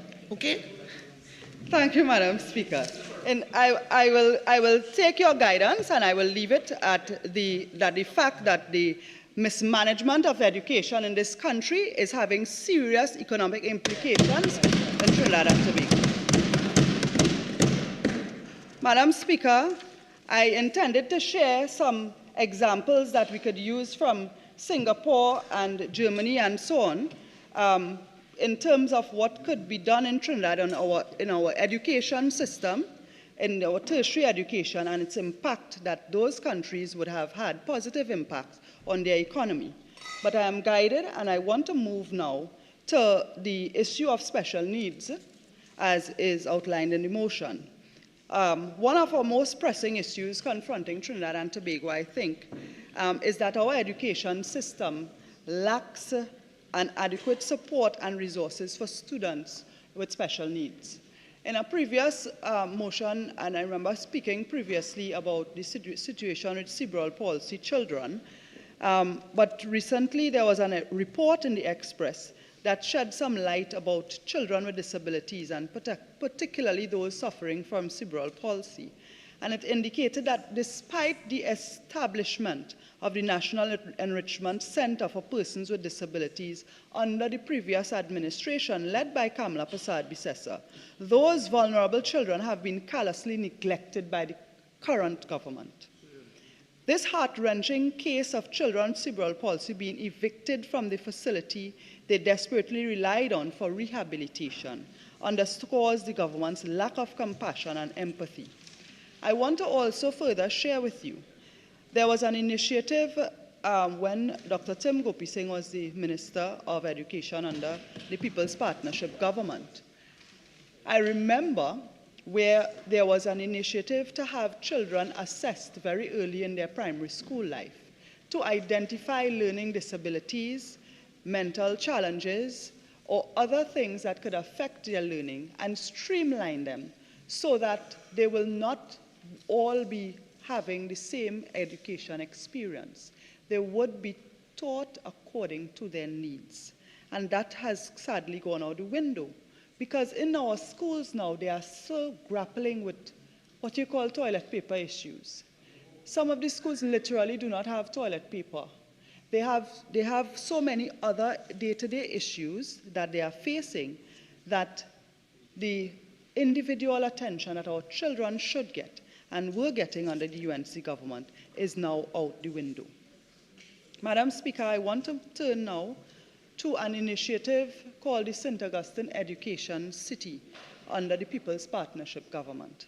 And as a member for St. Augustine in particular, I'm privileged to represent St. Augustine constituency, and St. Augustine has been blessed with a variety of education institutions, starting with the University of the West Indies St. Augustine campus, several campuses of the UTT, several private tertiary level institutions. And at its core, the vision for the education city was aimed at creating a dynamic and inclusive educational ecosystem that would drive innovation, foster excellence, and empower individuals to thrive in a knowledge-based economy in the 21st century. The St. Augustine Education City was developed to bring together leading academic institutions, research centers, and industry partners to collaborate on addressing pressing societal changes and driving sustainable development. It was led by a cabinet-appointed committee. As then chairman of the Tunapuna Piako Corporation, I was one of the members on that committee, and the infrastructural development that was required to support the education city brought together many stakeholders, including agencies like PTSC to provide special bus services, TNTech and some of the green energy companies who were doing solar lighting, the University of the West Indies, and their UE police actually played a very integral role, and the TTPS as well, for security to support the education ecosystem. That type of approach to education is now out the door because we are dealing with schools, children having to duck under their desks because there's shooting outside. And that is the type of regression we have made. Under the leadership of the People's Partnership government, significant investments were made in infrastructure itself, the faculty development and program expansion in support of that St. Augustine Education City. Additionally, partnerships with international universities and research institutions were forged to enhance the global reach and the impact of the education city, and really fostering cross-cultural exchange and knowledge transfer. The recklessness of this PNM government in dismantling these types of approaches has really had an effect that we will continue to see going down the road. Because it isn't, when you deal with education, it is not just today. You are talking about our future and about our tomorrow. The PNM's approach to education policy has been characterized by their approach in terms of austerity measures, budget cuts, and a total lack of strategic vision. So now what you have is the erosion of the foundations that were laid by initiatives like the St. Augustine Education City. And one of the most significant challenges faced by the St. Augustine Education City under the PNM government has been a total reduction in funding for higher education and research. So even though they dismantled that initiative, there are several other prongs of tertiary education support that has also gone through the window. Moreover, the PNM's failure to prioritize infrastructure development has led to delays and cancellations of critical projects, hampering growth.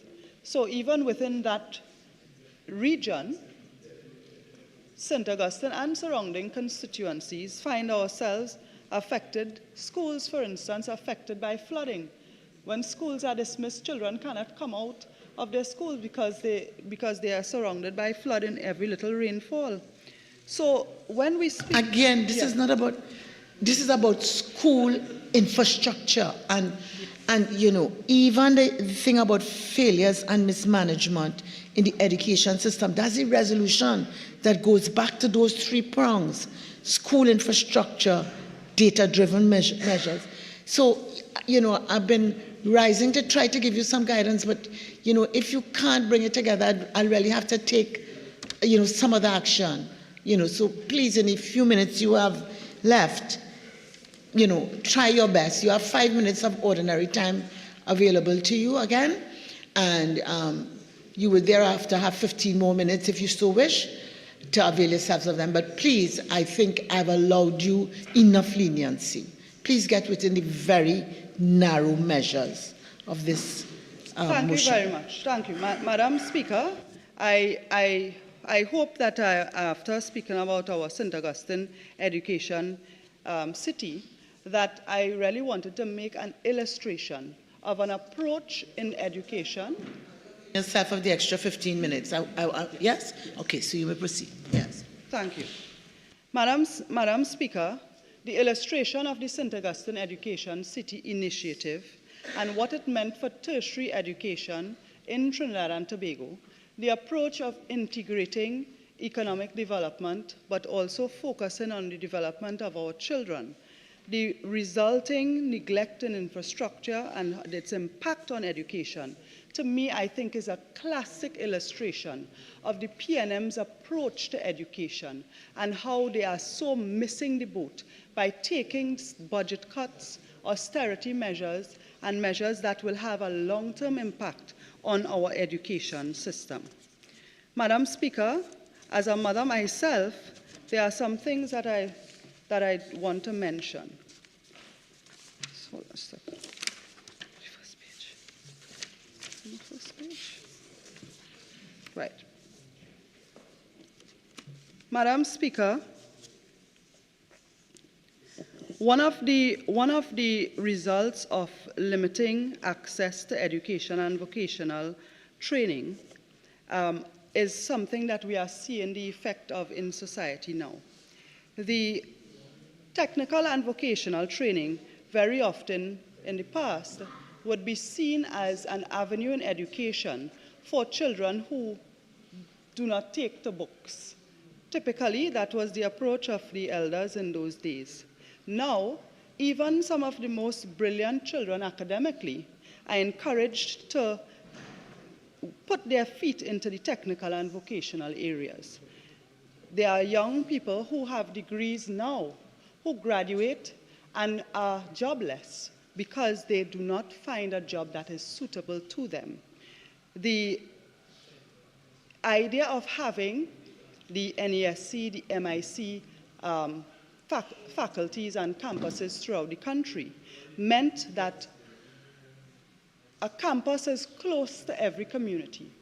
The People's Partnership approach was to make education more accessible so that a child who does not even have, literally doesn't have passage to go to school, cannot pay transport, can walk to school or walk to the camp. Again, this is not about, this is the making it accessible was with respect to special education. That's what it said. As I say, it's a very narrow debate. So as much as you could stretch it, you have to stretch it within the confines. Madam Speaker, I was on the point that raised, and whereas the government has limited access to technical vocational training and qualifications. right? Not special needs, technical, vocational, and training and qualifications. Madam Speaker, on the issue of, and I'm reading directly from the motion, whereas the government has limited access to technical, vocational training and qualifications, I want to speak about the impact of that on communities, and I want to use some communities in St. Augustine as an illustration in terms of the social impact that the government's dismantling and limiting access has caused on our communities.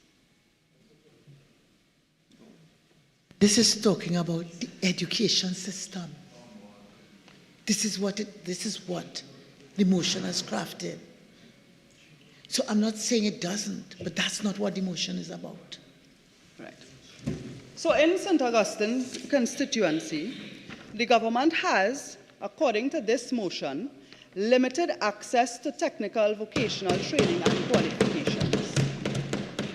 And they have done so by interfering, for want of a better word, with several institutions that had their campuses within the constituency. Madam Speaker, Standing Order 48-6, interfering. Gosh, man. I mean, I will allow it. Let's see where it's going with what she's going to develop. I'm not sure as yet to rule on that. Let's see where you're going. Madam Speaker, the government has limited access to technical and vocational training and qualifications to the people of St. Augustine constituency. Whereas previously we had the MIC campus, we had the CCC campus in Mausika, which was also part of St. Augustine constituency. We had the one near to the market. But, Madam Speaker, all of these campuses have reduced their enrollment. The number of students from the constituency who can now access training there is now severely limited. It means that whereas we could have young people who were out of schools, and particularly school dropouts, in these campuses occupying their time, they are now out on the street and being engaged in other social ills. Madam Speaker, it means that when, as a member of parliament, we try to facilitate them getting jobs, they do not have the skills required, they do not have the qualifications and training according to this motion to have meaningful jobs. And while we do have business owners within St. Augustine constituency who would happily employ some of them, because of this government's failure and this government's limiting these technical and vocational training opportunities, the young people of St. Augustine constituency, and indeed the young people throughout Trinidad and Tobago, are negatively impacted. And this is a direct effect of the PNM government's dismantling of the education system, its failures and its mismanagement of the education system. Madam Speaker, I want to move now to some of the other failures of the government in terms of mismanagement of the education system, and it has to do with the actual infrastructure of the schools.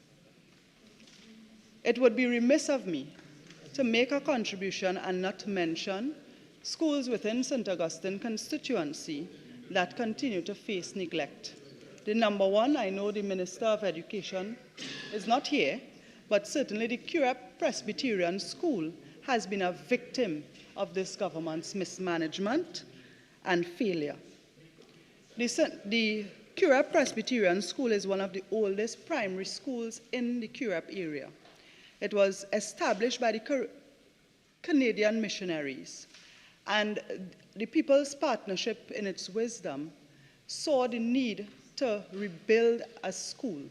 The area that previously was the playground was utilized to construct a school, including a new auditorium, complete classrooms, and a complete facility, with the vision that the existing structure will be demolished and the recreation facility will move there.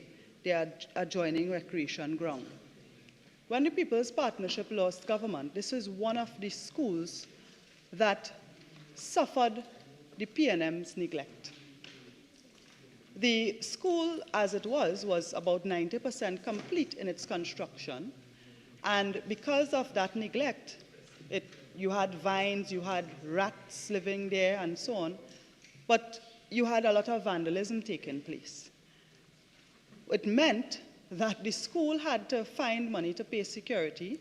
The Ministry of Education also had to pay a security firm to secure that venue, costing taxpayers additional money. To reinstate the school to the point it was at the end of the People's Partnership term is also a significant cost. And to date, 9 years after, that school has yet to be reopened.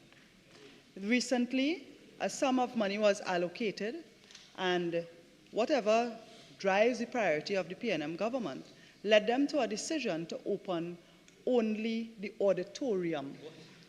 The auditorium. In the meanwhile, no, but they didn't finish yet.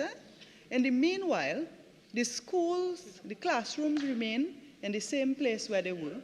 So they have a new auditorium in the new facility next door available for the children to use.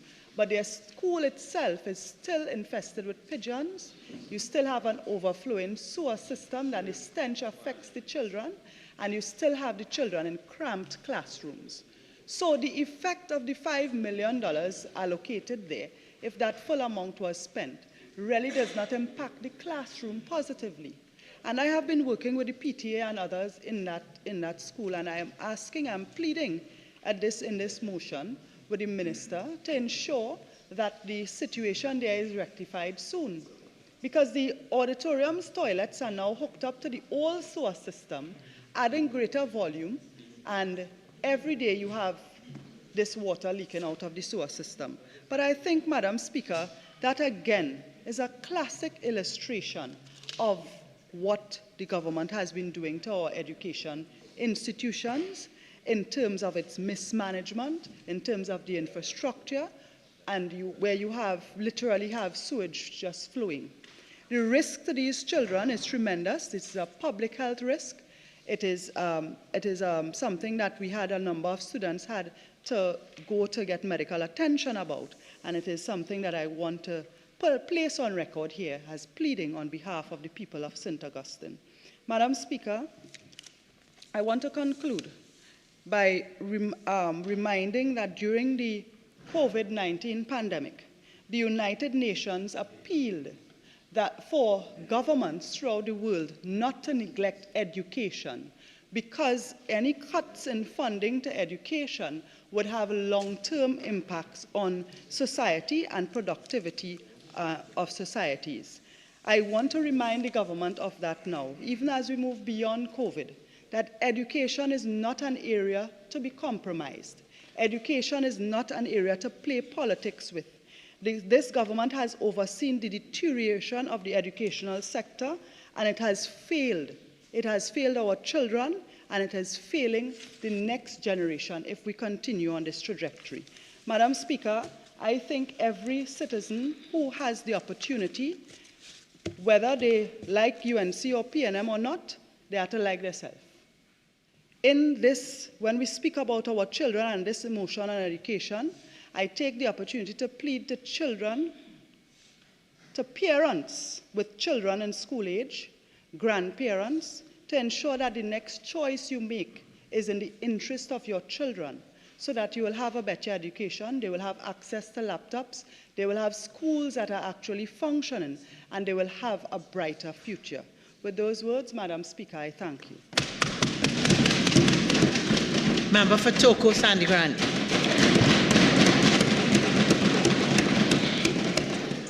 Thank you, Madam Speaker, for the opportunity to join this debate brought to the House by the member for Tabakit.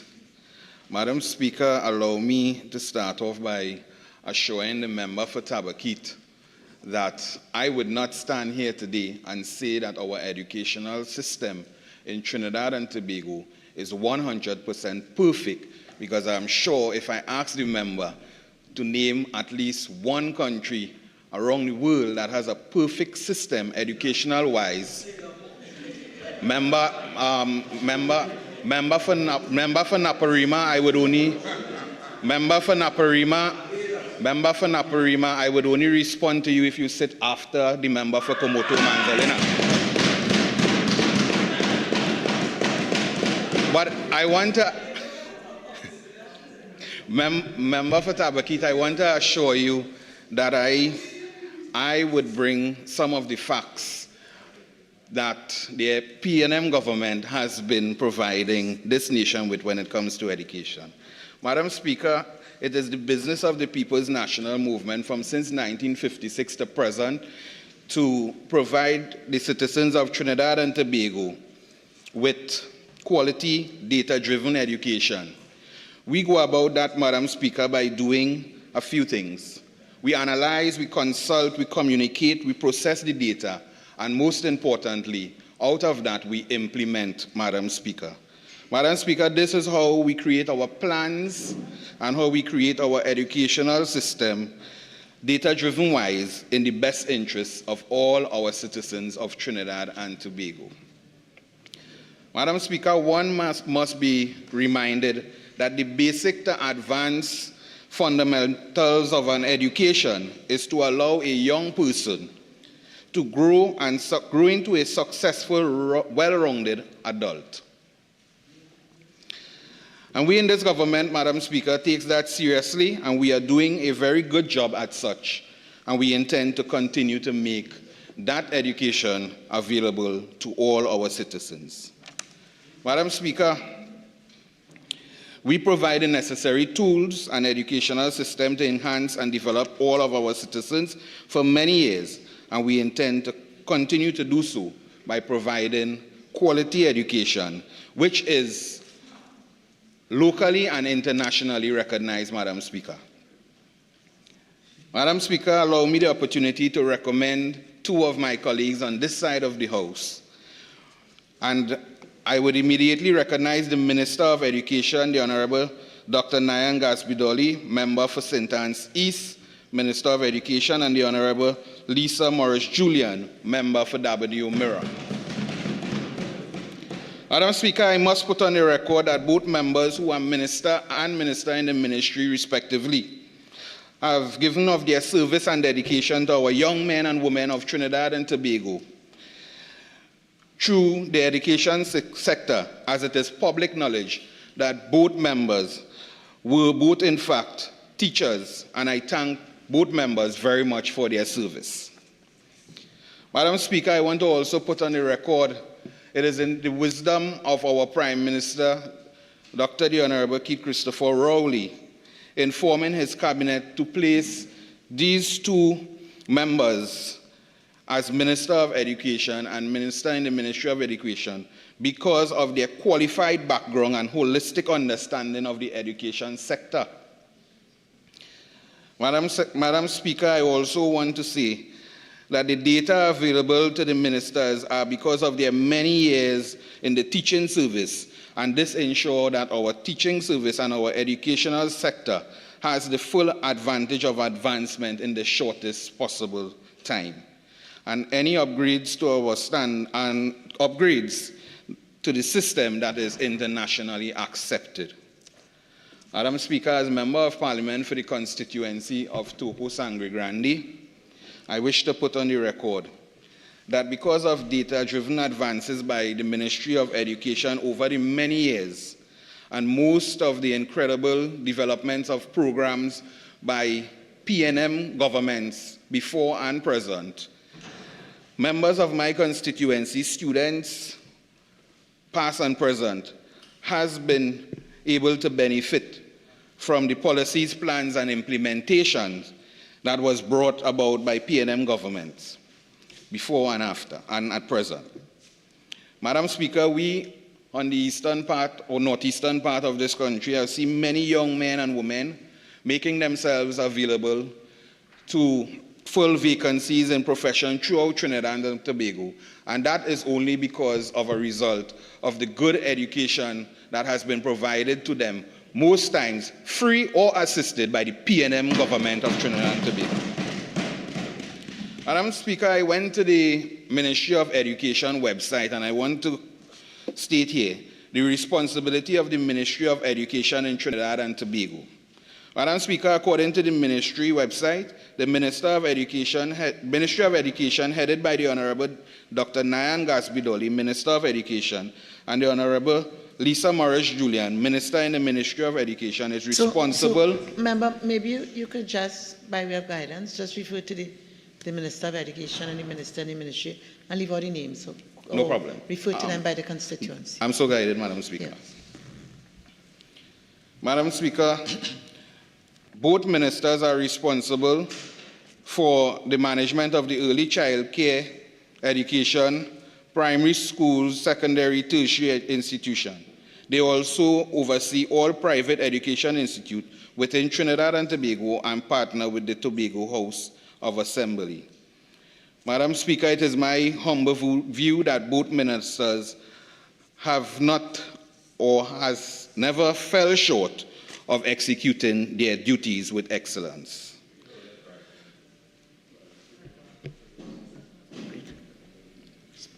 Madam Speaker, members on the opposite side on numerous occasions during this debate spoke about laptops and the distribution of laptops. Madam Speaker, this PNM administration do extend laptops to our students, but it is done in a systematical manner, Madam Speaker, where the most vulnerable and those who are in need of laptops are given the laptops to in fact assist them to better their education position, Madam Speaker. Madam Speaker, to date, as of August 12, 2021, a total number of over 71,000 devices has been given to primary schools, secondary schools, and the government intend to continue to ramp up this distribution, Madam Speaker. It's the key impact groups, primary schools, secondary schools, potential impact as to the distribution, Madam Speaker, is to provide the less fortunate students with a means of accessing laptops to study and complete their assignments. Madam Speaker, it is also the government aim to ensure that children at primary school age and secondary school also gain access to the need regardless of their home or financial situation. And it is also to guarantee parents and teachers that the government are willing to render support to those who most need it, Madam Speaker. Madam Speaker, another initiative of the government is the bursary for over 500 applicants, Madam Speaker. At present, the Ministry of Education is currently offering a national bursary to over 500 students, Madam Speaker. Madam Speaker, just recently I saw an article where some 250-something students would have been able to access such, Madam Speaker. Again, citizens of Trinidad and Tobago who have completed CAPE over a period not exceeding 2 years, Madam Speaker, could access such. Form 6 students.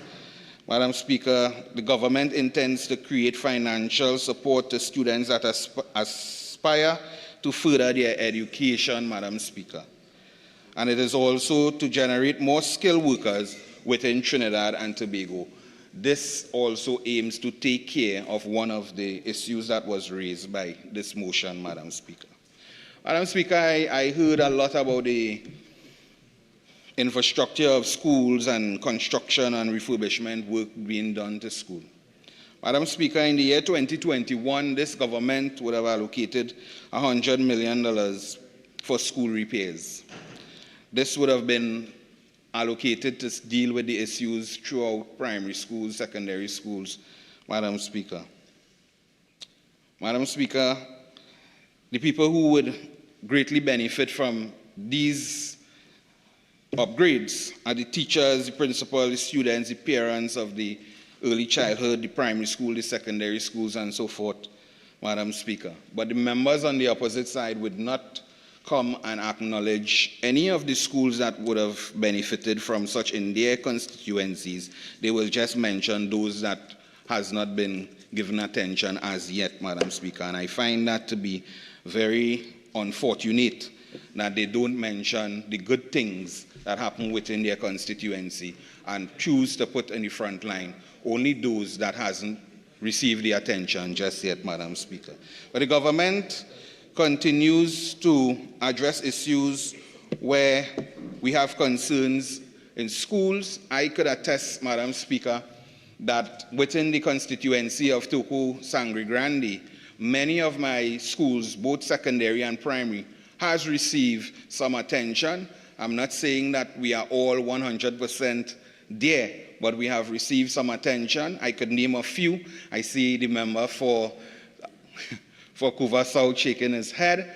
I could name a few. The Matlock Community College has received some attention. The Sanssouci Primary.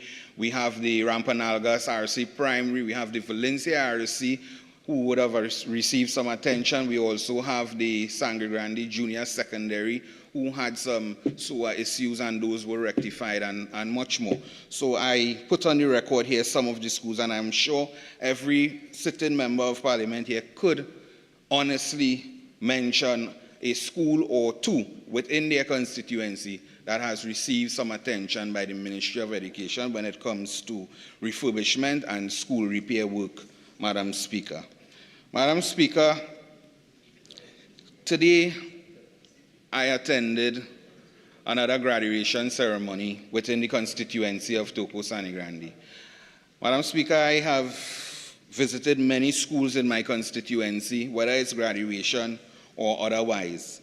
And I could say at this point in time, Madam Speaker, that the government of Trinidad and Tobago, this PNM-led government, has been making strides with the support of the both ministers in the Ministry of Education to ensure that our students receive the best education that could be provided to them at this time, Madam Speaker. Madam Speaker, we have initiatives such as STEPS, which is the student transitioning effectively from primary school to secondary school. And at those graduation ceremony, I urge the young students who are moving from the Standard 5 to Form 1 to embrace all that they would have learned at their primary school level and take it into the secondary school level. And we have these programs which will help them to be able to manage within the secondary school space. It is the government intent, Madam Speaker, through this program to provide students and parents with an insight as to what to expect, because we don't want our students moving from one space to the other, not knowing what to expect at the secondary school level.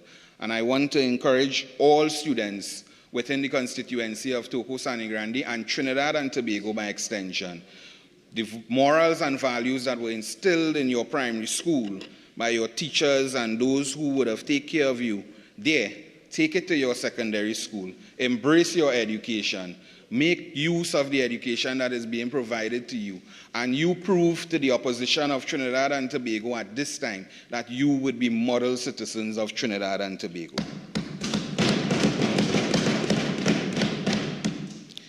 Madam Speaker, it has always been the aim of this government to educate the workforce.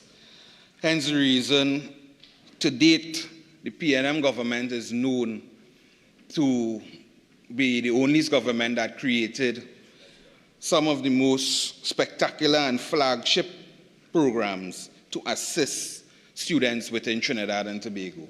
Madam Speaker, if I ask members opposite which government created GATE, they may try to deny the PNM of that.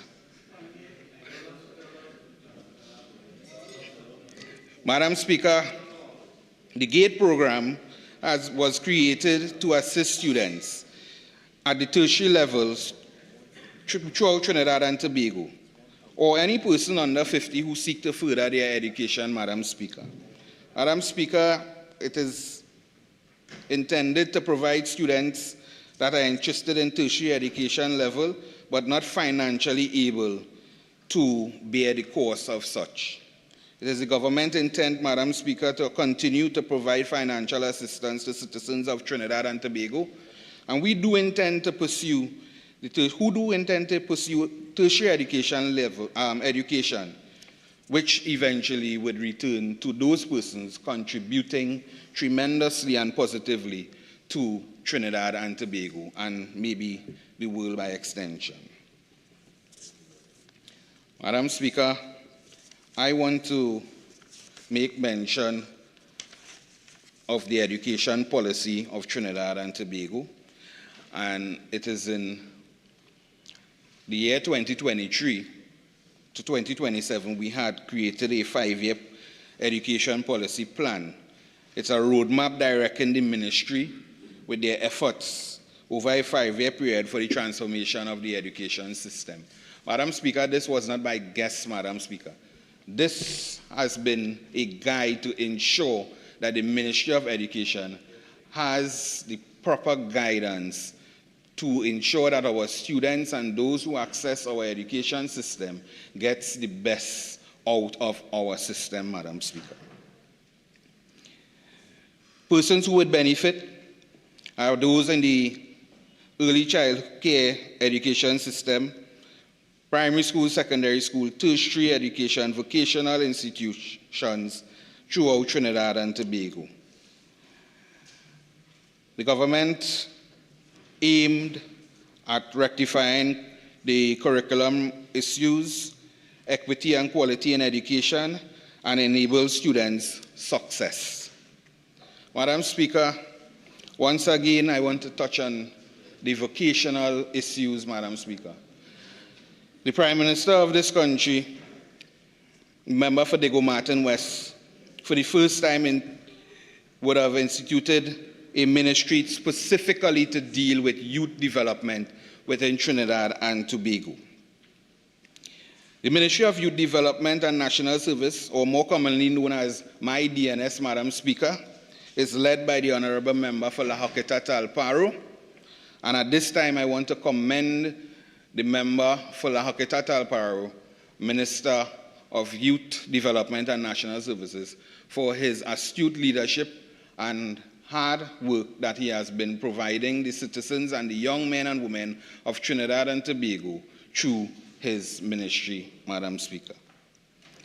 Madam Speaker, I would touch on a few of the courses because earlier on I heard members speaking as if there is nothing available in the space of technical training or vocational skills for young men and women in this country. I heard areas such as St. Augustine, member who spoke before me, mentioning that persons within her constituency don't have access.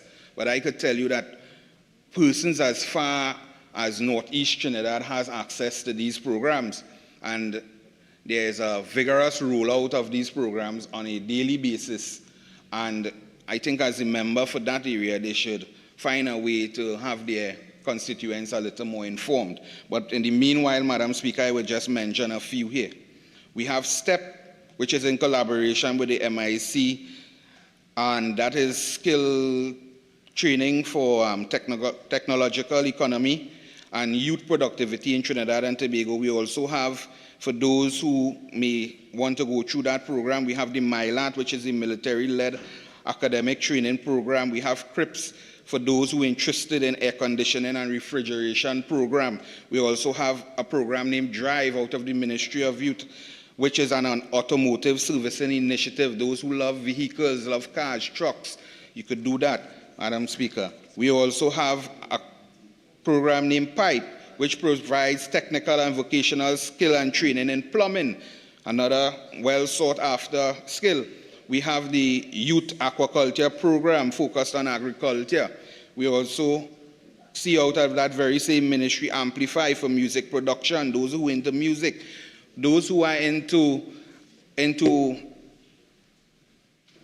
oil and gas, Madam Speaker, we have the program goes by the name DROP for drilling and other operation trainings in the oil and gas industry. We have the Youth in Agriculture and Homestead program, Madam Speaker. Mr. Deputy Speaker, the Youth in Agriculture and Homestead program is one that is close to my heart, and I will tell you why.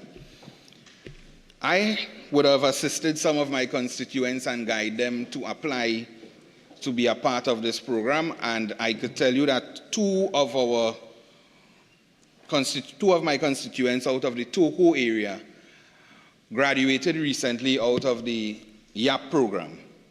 To date, those two young persons are operating successful hydroponics businesses, and I want to thank the ministry again for making available this program so that our young men and women could partake and make the best life and livelihood for themselves. Hoist, a crane operating program, and we have many others. We also have throughout this ministry the youth caravan going to various constituencies, both on the government side and on the opposition side, throughout the country. The youth caravan is going there to spread the gospel as to what is available through this ministry, and it is there to assist those young men and women who make themselves available and is interested. Mr. Deputy Speaker, last but not least on this list, just a few days ago, a program named Fuse was launched, and it's an introductory linesman and line clearing training program. Persons have been visiting me as their member of parliament for guidance and the necessary referrals, and I encourage members opposite to do the same. Encourage your constituents who want to take part of this program and give them the necessary guidance and assistance.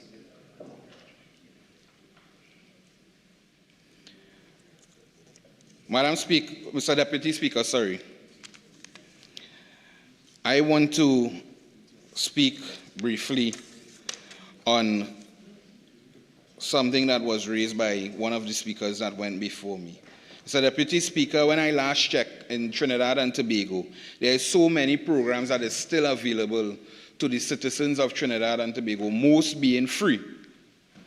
And it sounds as if members opposite is trying to paint a picture that there is nothing available for persons to use their time wisely and train and better themselves in Trinidad and Tobago. Mr. Deputy Speaker, still available here in Trinidad and Tobago by extension, we have the NESC Technical Institute, we have MIC, CCC, the National Training Agency, GVC, which is the Government Vocational Center, providing courses for the oil sector. We also have COSTAC, who equip our personnel for the health sector and rapidly supply our health sector with qualified persons such as nurses, doctors, healthcare professionals. So, Deputy Speaker, as I come to the end here, I want to ask the members opposite. I listened to the contribution by members opposite, and I want to ask the members opposite if any of them attended schools within Trinidad and Tobago. I want to ask them to honestly answer through the next person who would respond, if they attended schools within Trinidad and Tobago. Mr. Deputy Speaker, they come here and they make it seem as if over the many years, which we all know, that the PNM government has invested so much in our educational system as if all has fallen down. So, Deputy Speaker, I am sure, and I want to tell the young men and women of Trinidad and Tobago, that every single school within Trinidad and Tobago, I am pretty sure, 99.9% sure, that every school within Trinidad and Tobago has produced students who are contributing positively and meaningfully within Trinidad and Tobago. And all the schools that we have here, if you put your mind to it and apply yourself and work hard, just as the members opposite who are representing you and don't want to say to you that they attended the same schools that some of you students who are attending now, you could become a representative one day if they could do so. Mr. Deputy Speaker, let me take this opportunity here now to congratulate all the SEA students within the constituency of Toco Sani Grande and Trinidad and Tobago, all 18,000 plus students. Congratulations on the receipt of your results. I wish you nothing but success in your new secondary school life. And as you go forward in your secondary school, we on this side of the house, the government, urge you to take your education seriously. We urge you to work hard and persevere, because we await you to fill the various professions throughout Trinidad and Tobago and make us proud. So once again, congratulations, students. Thank you to the teachers for your hard work and parents for your support.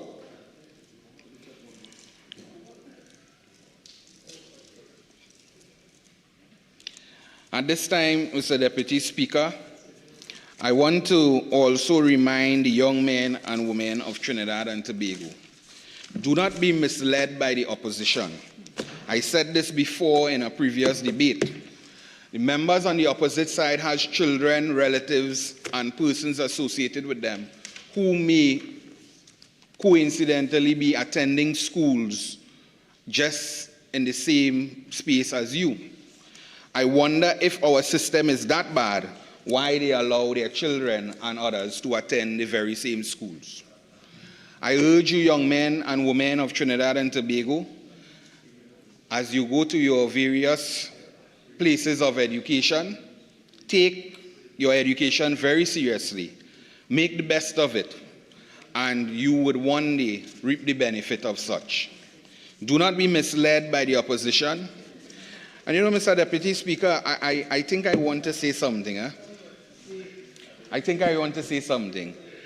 I have been visiting schools, and every year I visit the 22 primary schools within the constituency of Toco Sangre Grande as a pre-SCA visit to share some pep talk and also give support. And in those visits, sometimes I am given a tour around the school, and they take me to various parts. But more particularly, I want to speak about agricultural science before I close. So, Deputy Speaker, when I go to those schools, the students show me Honourable Member, just before you start the point, you just have approximately 3 minutes of your initial speaking time. I know you mentioned earlier about concluding, but just in case you have an additional 15 minutes, you care to avail yourself? No, thank you, Mr. Deputy Speaker. 3 minutes would be enough for me to do now, what I have to do. You said no, so it means that... Yeah. Okay, proceed. Mr. Deputy Speaker, and while I am there at those schools, the little ones would take me to their agricultural space, and I am exposed to what they are doing with agricultural science, Mr. Deputy Speaker. Mr. Deputy Speaker, I see lettuce, I see pak choy, I sometimes see bodi, and we see those things. But I also see some animals that they rear as well, Mr. Deputy Speaker. I see goat, I see sheep, I see chickens. But there's something that some students told me are missing, and I now understand why it is missing, and I know where it is, Mr. Deputy Speaker, and I thank you very much.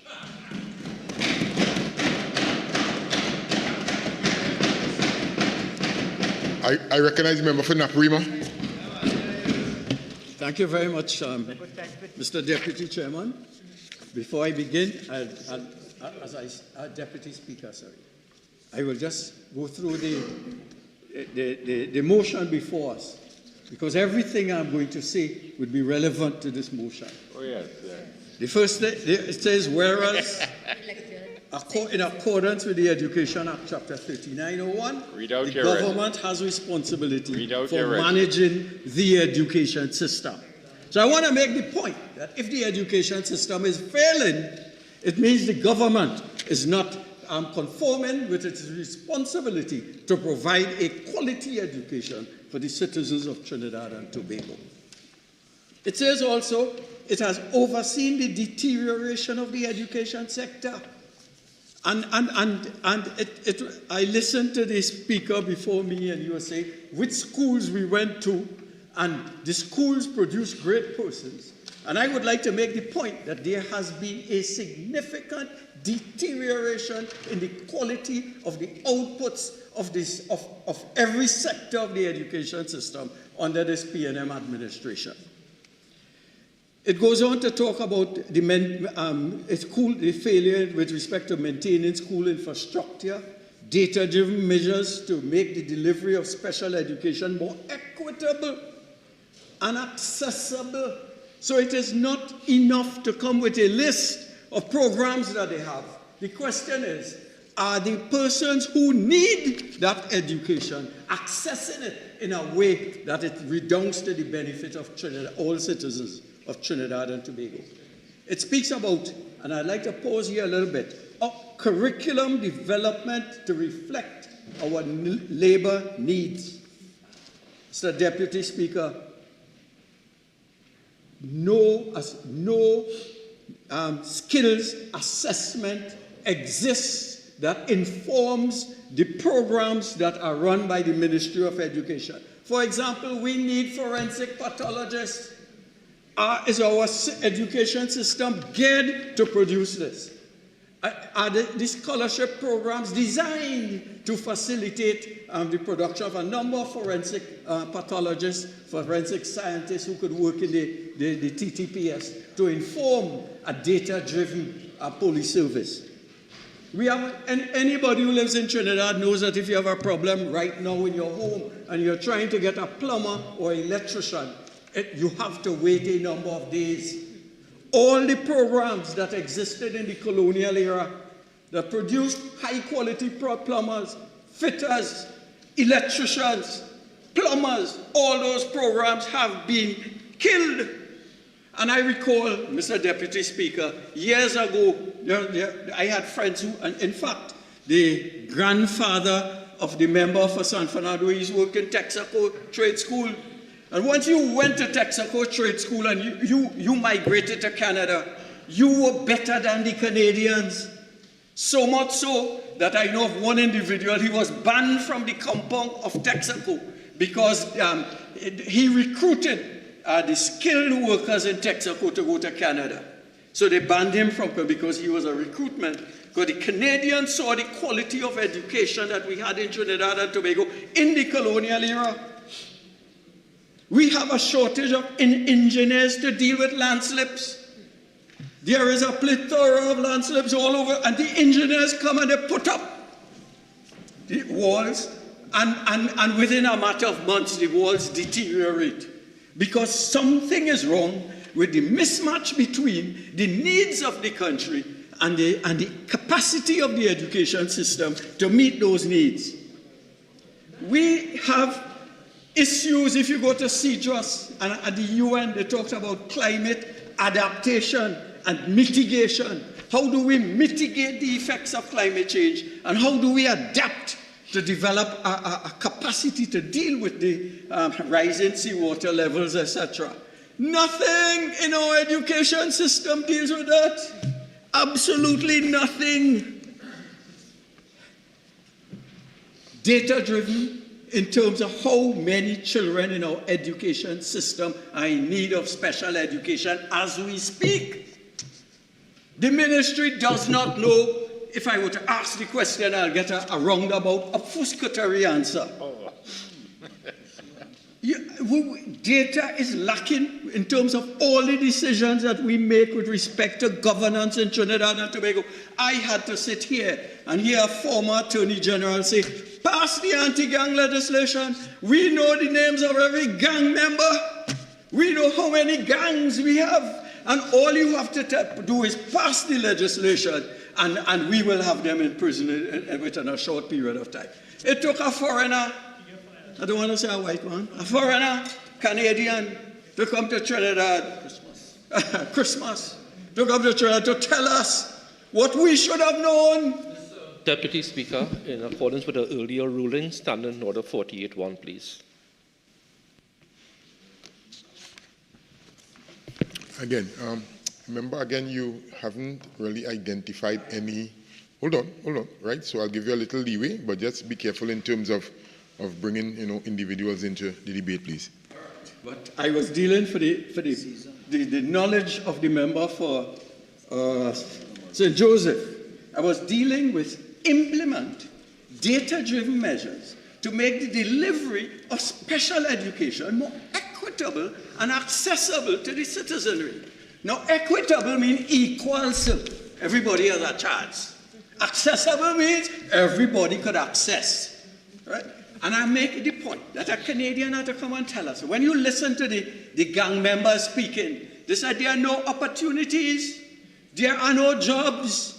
We go to school and we come out, and the only way we know to survive is to accede to the request of gang leaders. And our education system should have known what is required for someone who slipped through the cracks or born into an environment that is circumscribed by poverty. And our teachers should, our teachers' colleges should have been training our teachers to deal with those kinds of issues. But when I talk about deterioration, it's worse than that. The ministry is going to introduce a program where they are going to allow Spanish Venezuelans to access our education system. But where is the training of our teachers in bilingual education? Where it is nothing. It is designed to fail, and I'm speaking specifically to the deterioration of our education system. So they're going to throw Venezuelan children into our school system, and our teachers will be burdened in the absence of supporting mechanisms and a knowledge of bilingual education, teaching, pedagogy. And members, I'm on my legs. Again, I would not tolerate the...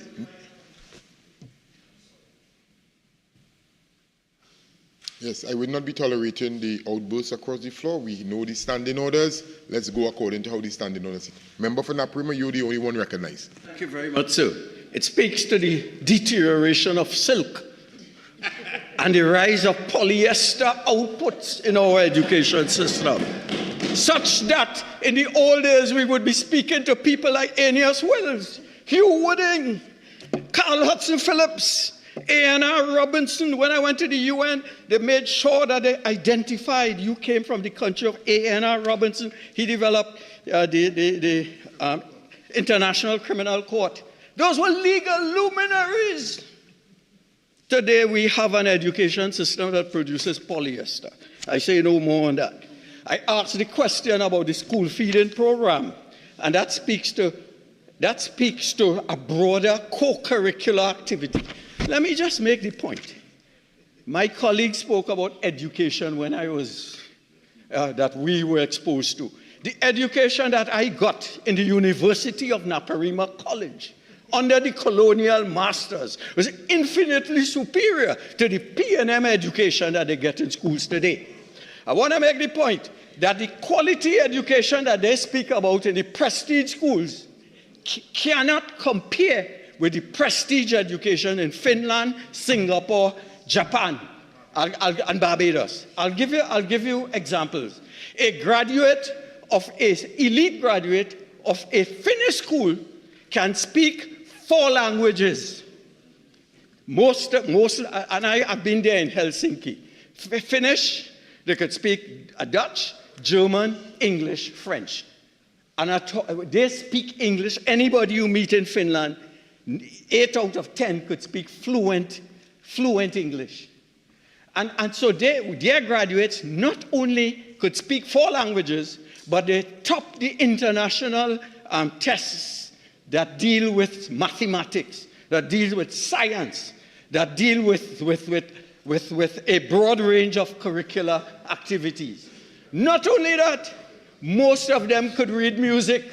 So when you want to compare our education system, you compare like with like. As the Christian scripture says, unto whom much is given, much is expected. Our elite education system has deteriorated under the P&M, such that the 1% have created their own schools so that they can escape the P&M education. I mean, plain talk, bad manners. We have money in Trinidad. Whereas Eric Williams forced CIC and Naparima College and Queen's Royal College to become broad-based, so everybody could attend. So I would go to school with the wealthy 1% in Naparima College. Today, under the PNM, the 1% are retreating to international school.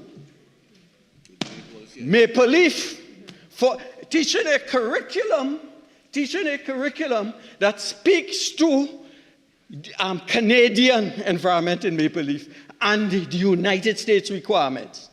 So you have some students reciting the pledge. But I am reading here that under the Education Act, Chapter 3901, government has responsibility for managing the education system in Trinidad and Tobago. So you know what is going to happen? When Eric Williams came, I would be in school with the wealthy 1%. So when I asked them for a mattress for, I think they will cost me and say UNC and whatnot, but they will give me because we sat in the same bench in school. Today, the children of the 1% are not sitting with our children. And they go to an elite school. Afterwards, they have arrangements with an American school, Florida International University. They go to Florida International School, not interacting with us. And they come back to boss us because they own the private sector. So we're working for people who don't know us. So we have retreated. And those on that side do not understand the damage they're doing and the responsibility they have to weld our society and to keep us whole.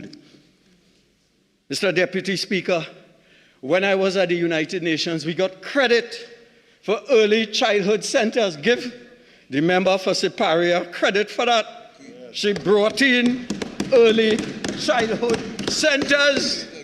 And you know what was the advantage of that, Mr. Deputy Speaker? The children of the poor would have quality education. So when they reach at age 5 to enter the primary school system, they would be equal to the wealthy children.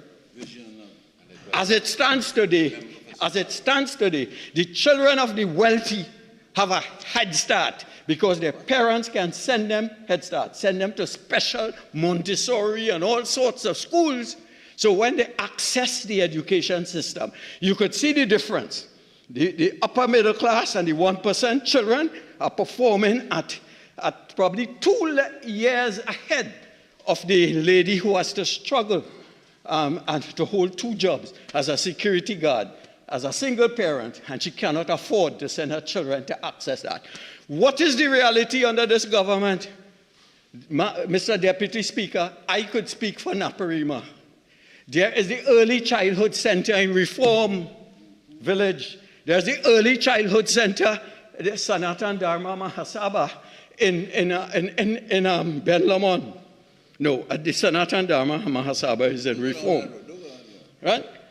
The school is in Bush. The school is in Bush right now. And we have children. The results came out, and I want to congratulate all the students of Trinidad and Tobago who passed, particularly those in Naparima. And one of the better schools in Naparima is the Reform Village Sanatan Dharma Mahasabha School. But they meet in a temple surrounded by drains, surrounded by rats, surrounded by all sorts of negative influences on education. But yet, they come in the top 10% of the schools performing on the basis of the SEA. And the question is, it means in Trinidad and Tobago, if you perform in education, you perform in spite of the PNM, not because of the incentives that they provide for citizens in Trinidad and Tobago. Mr. Deputy Speaker, I went to Mausika Teachers College in 1968, and I learned 50 years ago that education means, it comes from the Latin word educare, meaning to draw out, to bring up, right? And the words educo means to lead out. And educator means the act of teaching. So education is about bringing out the knowledge in our children. And the question we have to ask is that, as it stands now, there are many children in Trinidad and Tobago that are falling through the cracks. And Mr. Deputy Speaker, the systems that existed in the colonial era to make sure that those children who had a chance at success, they have all been destroyed by the PNM. I'll give one example. When I was in Mausika Teachers College, we went to teaching practice. I would be teaching in a class where a teacher was a monitor.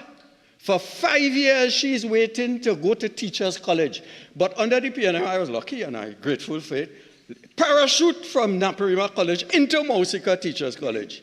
And so I'm next to a teacher who jumped the line. I'm next to somebody who came out of a system of apprenticeship where you had to prove your worth as a teacher and to prove your professionalism and your conviction before you became a teacher. It's the monitoring system. It produced quality educators in Trinidad. Telemark, Mr. Telemark. It produced people like my father. It produced like Joseph Tony's father from Arima Boys Government School. Those teachers were genuine, dedicated teachers. My father would take Dali Digoville and a host of his students who he felt could win an exhibition. He brought them home by us and educated them over the weekends. That was a whole different kind of education system where teachers were teachers. Mr. Romilly, dedicated teachers. Dedicated. What we have today, a system where you go, you study, you pass your exam, you come out and you get a work. And this is where I'm talking about it has deteriorated under the care. I'll show you, when we came here to discuss the school feeding program in the mid-year review, and I brought up in our days, all of us got a biscuit and skim milk in a plastic cup, as my friend reminds me, and there was a reason for that. The teachers educated the children the importance of skim milk and the high nutritional biscuit, so that we knew and all children got it. My father was a head teacher. I checked with Joseph Tony. His father was a head teacher. He got. Everybody got. There's a philosophy in that those on that side are not aware of. That you need to ensure that you make it equal. Everybody drink the same diet, eat the same diet. The parents were involved. The students will help mix the milk. That was an education. So what they get now is entitlement. A P&M company get $1,000 million to give school feeding program. It landed, they didn't know where it landed, they eat the throw it. We had an education system that involved the parents, the teachers, and the students. Let me read it. Japan. My friend, you see, I have some grandchildren in Japan. The primary school curriculum is divided into 3 main categories. Compulsory subjects. 1, compulsory subjects, math, English, etc., Japanese. Moral education, which is something, we had every morning to say, we recite with prayers, right? And we also had books like the Student's Companion. So that went the Orange Book. So when you read a book, you know how the government operates. Today I walk and I went to Reese Road and they want to beat me because I am the MP and I am supposed to fix the road, because they do not know the responsibilities of a member of parliament, particularly an opposition member of parliament and a minister. In fact, when I walk around, they call me minister. And I had to spend my time explaining to them what the education system should have been doing. What they did in the colonial era, that this government dismantled wickedness. So let me go to the Japanese. Remember, again, I think you can use a better word than that. Let's retract that last word and say it over. Yes. No, members, please. Inability. I need to hear to ensure that my instructions are followed. Okay, so members, please, I have ruled. Yes. So let's withdraw, and I withdraw. say... I withdraw. You can handle it. Yes, I withdraw.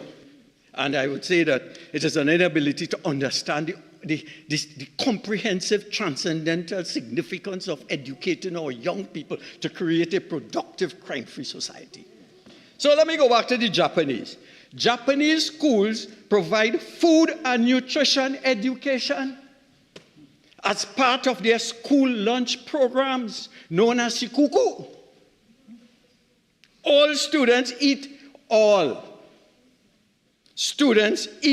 a school-provided lunch together in their classrooms, rich and poor, everybody. And hear this, which the students prepare and serve. You talk about developing a socially conscious citizen.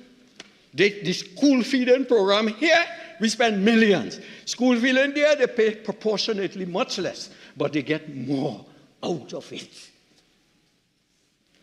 In Japan, schools across Japan don't have a janitorial staff. Hey. Students spend 10 to 15 minutes cleaning the school at the end of the school day. My grandchildren doing that. 10 minutes before school finished, they get up and they clean and they put the thing and they make sure the desk organized. But you know what? We had that in the colonial era. When we used to take the desk and you take razor blade and you scrape and you paint, and we had a sense of pride in the school. Then you vanish it. It reminded me that was creating a socially conscious student. What do we have today? 4-H clubs. 4-H clubs. You know how much we give for 4-H club that do agriculture? $50,000. We give $300 million to SSA to employ a pastor who don't know what he's doing. $300 million. But you know what we give to 4-H clubs that develop agriculture in schools? $50,000. Disgraceful, misallocation, no data driven. And when I was growing up, Santa Flora Government School, San Fernando Government School, and in fact, Fifth Company Baptist School where my father taught, the same school where they had the fight. The PNM had a fight. We had agriculture. Every child, rich or poor, Friday evening, you're in your uniform and you're learning to plant. And the colonial masters used to go from school to school to inspect your school garden program. Now, what is the advantage of that?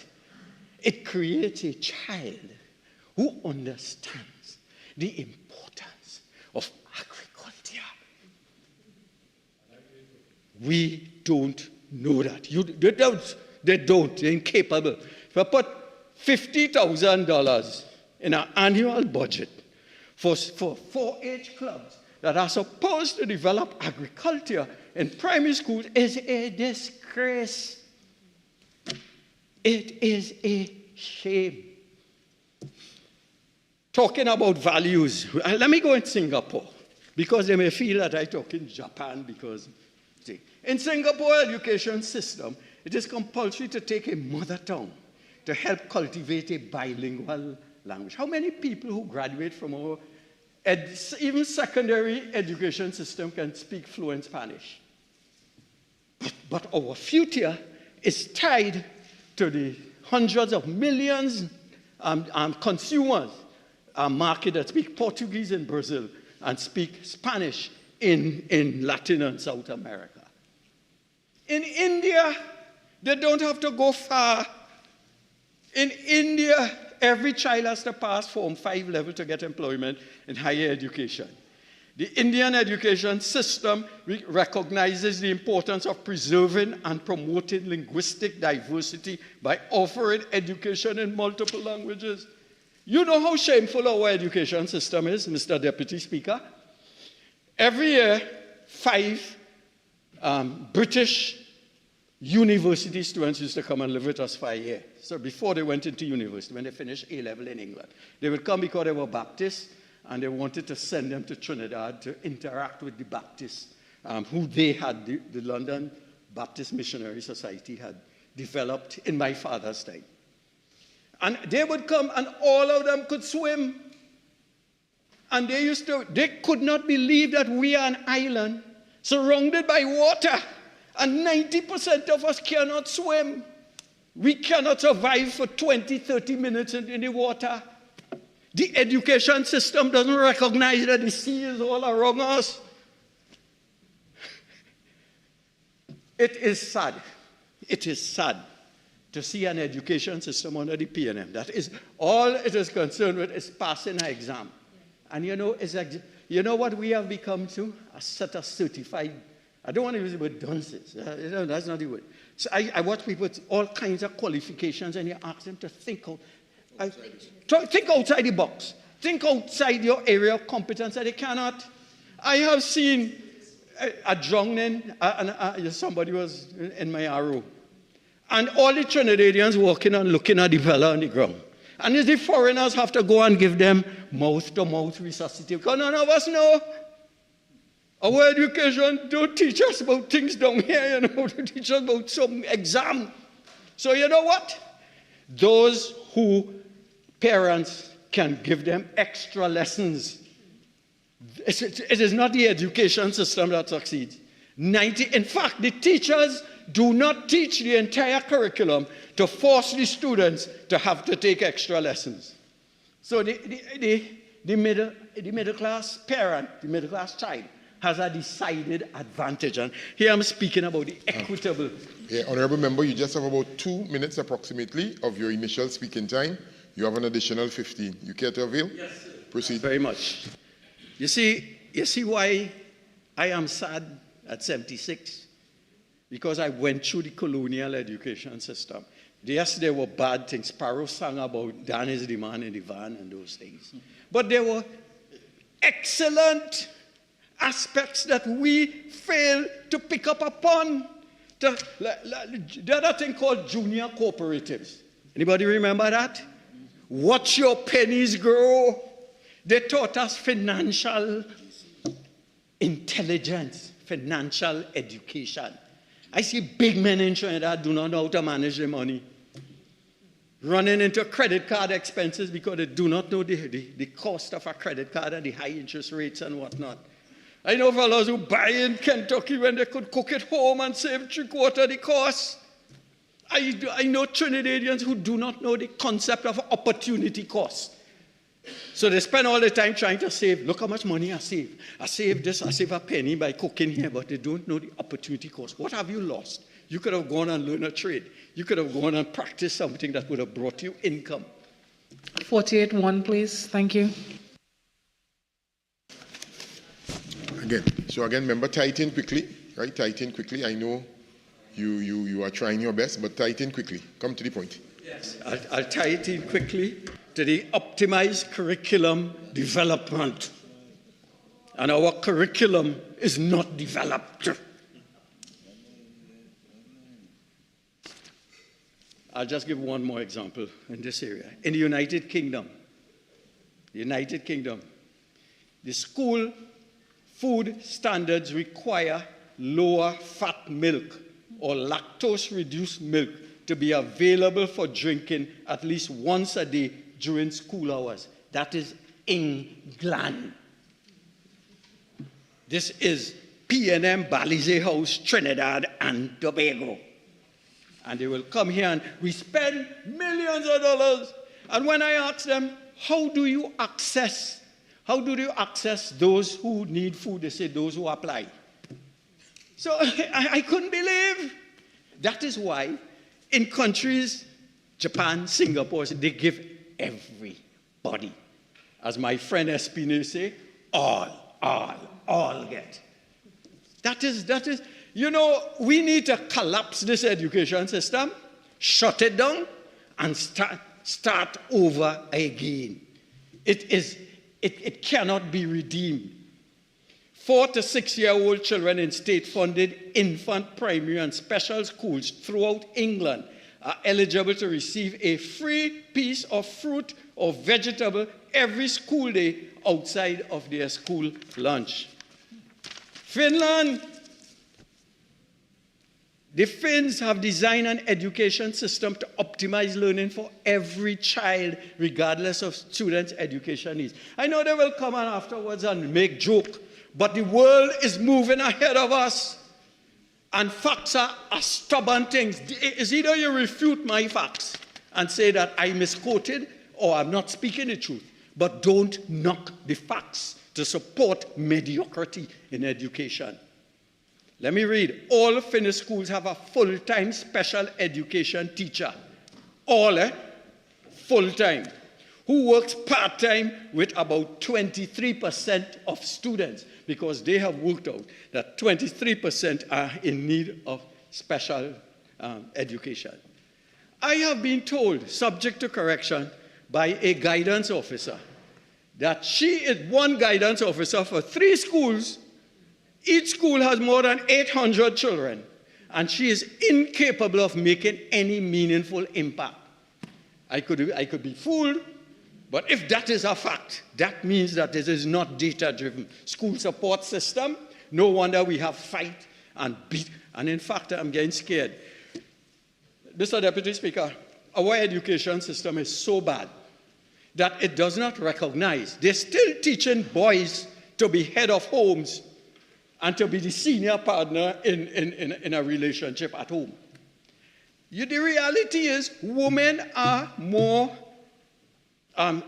because of the fact that they tend to accept education more than the boys. They're more educated, they're getting more money than the men, and our education system doesn't equip men to deal with that.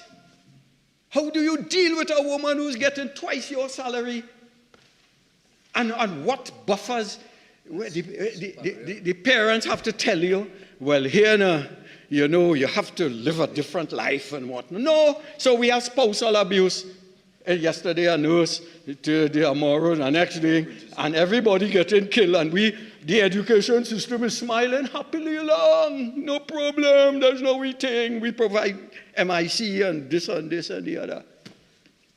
When I went to a course at the University of Minnesota, and the problem was the predominance of female teachers in school and the problems that made for male students.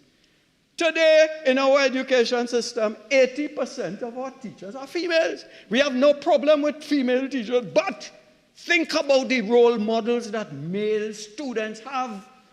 When I was in school, they had Mr. Chandler, they had Mr. Telemark, they had Mr. Gobadan, they had people you could look up to, Mr. Lynch, Mr. Alan Mackenzie, perhaps one of the education legal luminaries in Trinidad and Tobago, underrated. Dr. Alan Mackenzie. I still look up to Dr. Mackenzie. I look up to him. Who do these young men, right, who have no female, or who have no male models in their homes, how do they relate to a female teacher? And is that a problem or it is not a problem? We talk about data-driven education. If it is a problem, then we have to treat with it. And if we don't, we run into all kinds of problems. The problem we have, education is not only about our schools, it is about institutions like the Youth Development and YTC, Youth Training Center. In the old days, my days, when you went to the Youth Training Center, you had male models who created worthwhile citizens. For example, in the Scarborough, the original DeFosto himself, he went to, not YTC, he went to an orphanage. Roy Cape went to an orphanage and the youth center, and he became a top-class musician so there was a route for deviance, institutions to deal with deviance, and you had a rehabilitation, somebody who could work, fit into society in a meaningful way. Where are the success stories in our orphanages today? I had a teacher, I forget his name, in Mausika Teachers College, and he grew up in an orphanage. I don't remember his name at some stage. Everybody knew. But he taught us biology in Mausika Teachers College. Where are those success stories today? And we don't want to say, to give me a list of programs we have. We have MIC, we have this, we have that. I want success stories. I want the outputs of those education systems so we could look up to those fellows and say, he started at a disadvantage in society, but look where he is today. And I want to be like him. So we have a significant problem. When I spoke about the school feeding program, what is to stop UE from developing a nutritional bun or biscuit that deals with the data? How much calories does a Trinidad citizen need to survive? Basic calories, basic protein intake. That should be known. And the school feeding program should feed to that, so you have a nexus and a link between the university, the secondary school, the primary school, and the child and the parent. So does anybody here today know how much calories it takes for a Trinidadian, a normal Trinidad citizen to survive? And what are the elements of that? And whether that feeds into our school feeding program or not? So what do we have? Failures in our education system. Let me just see. Our youths are themselves, look at the number of violent incidents that took place in schools alone for June. Not for June, for 2024 thus far. Signal Hill, February 16, stabbing, school. Superior West, May 23rd, 5 students with stab wounds. Palo Seco Secondary, 24th May, 12 students, 5 injured with stabs and cuts. And they come in and telling me about an education system that is successful. Where were these students? Where they came out from? From Mars? Barataria North Secondary School, stabbing with 2 boys, 4th of June. Faizabad, my colleague from Faizabad Secondary, 12th of June, punctured lung. For heaven's sake, for heaven's sake. And I'm talking here with hurt in my heart because I want to leave Trinidad and Tobago better than I met it. And I don't want P&M old talk. I want facts, figures, deliverables, data to show that we are progressing in these times. Yeah, we're told, I have a note here, a number of programs. We have a number of programs by the Ministry of Youth Development and National Service. Fraud. Fraud. Again, you need to do better than that, yes. Members. So again, withdraw the term and I withdraw. Reuse accordingly. I withdraw. Speaking about accessibility. Yes. Yes. Thank you, Leader of the House. Thank you. Yes. The question is the Ministry of Youth Development. Yeah. I love my country. That is why it is important to point out how we could improve. So when I talk about school feeding, I didn't just criticize it. I said, give everybody a glass of milk and a nutritional bun. It will cut our expenditures by 70%, and everybody will get. That is a solution. And I do that because I love Trinidad and Tobago. Don't define for me. Scripture says, judge not lest you be judged.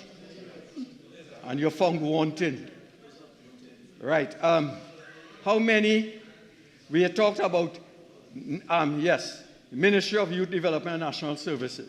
Naparima constituency has a youth population of approximately 25,000. My staff tells me, how many of them have been positively impacted by this Ministry of Youth Development and National Service? We need to do an audit on that. Less than 2%. We need to do an audit of accessibility of government services to all citizens of Trinidad and Tobago, including those from Naparima constituency.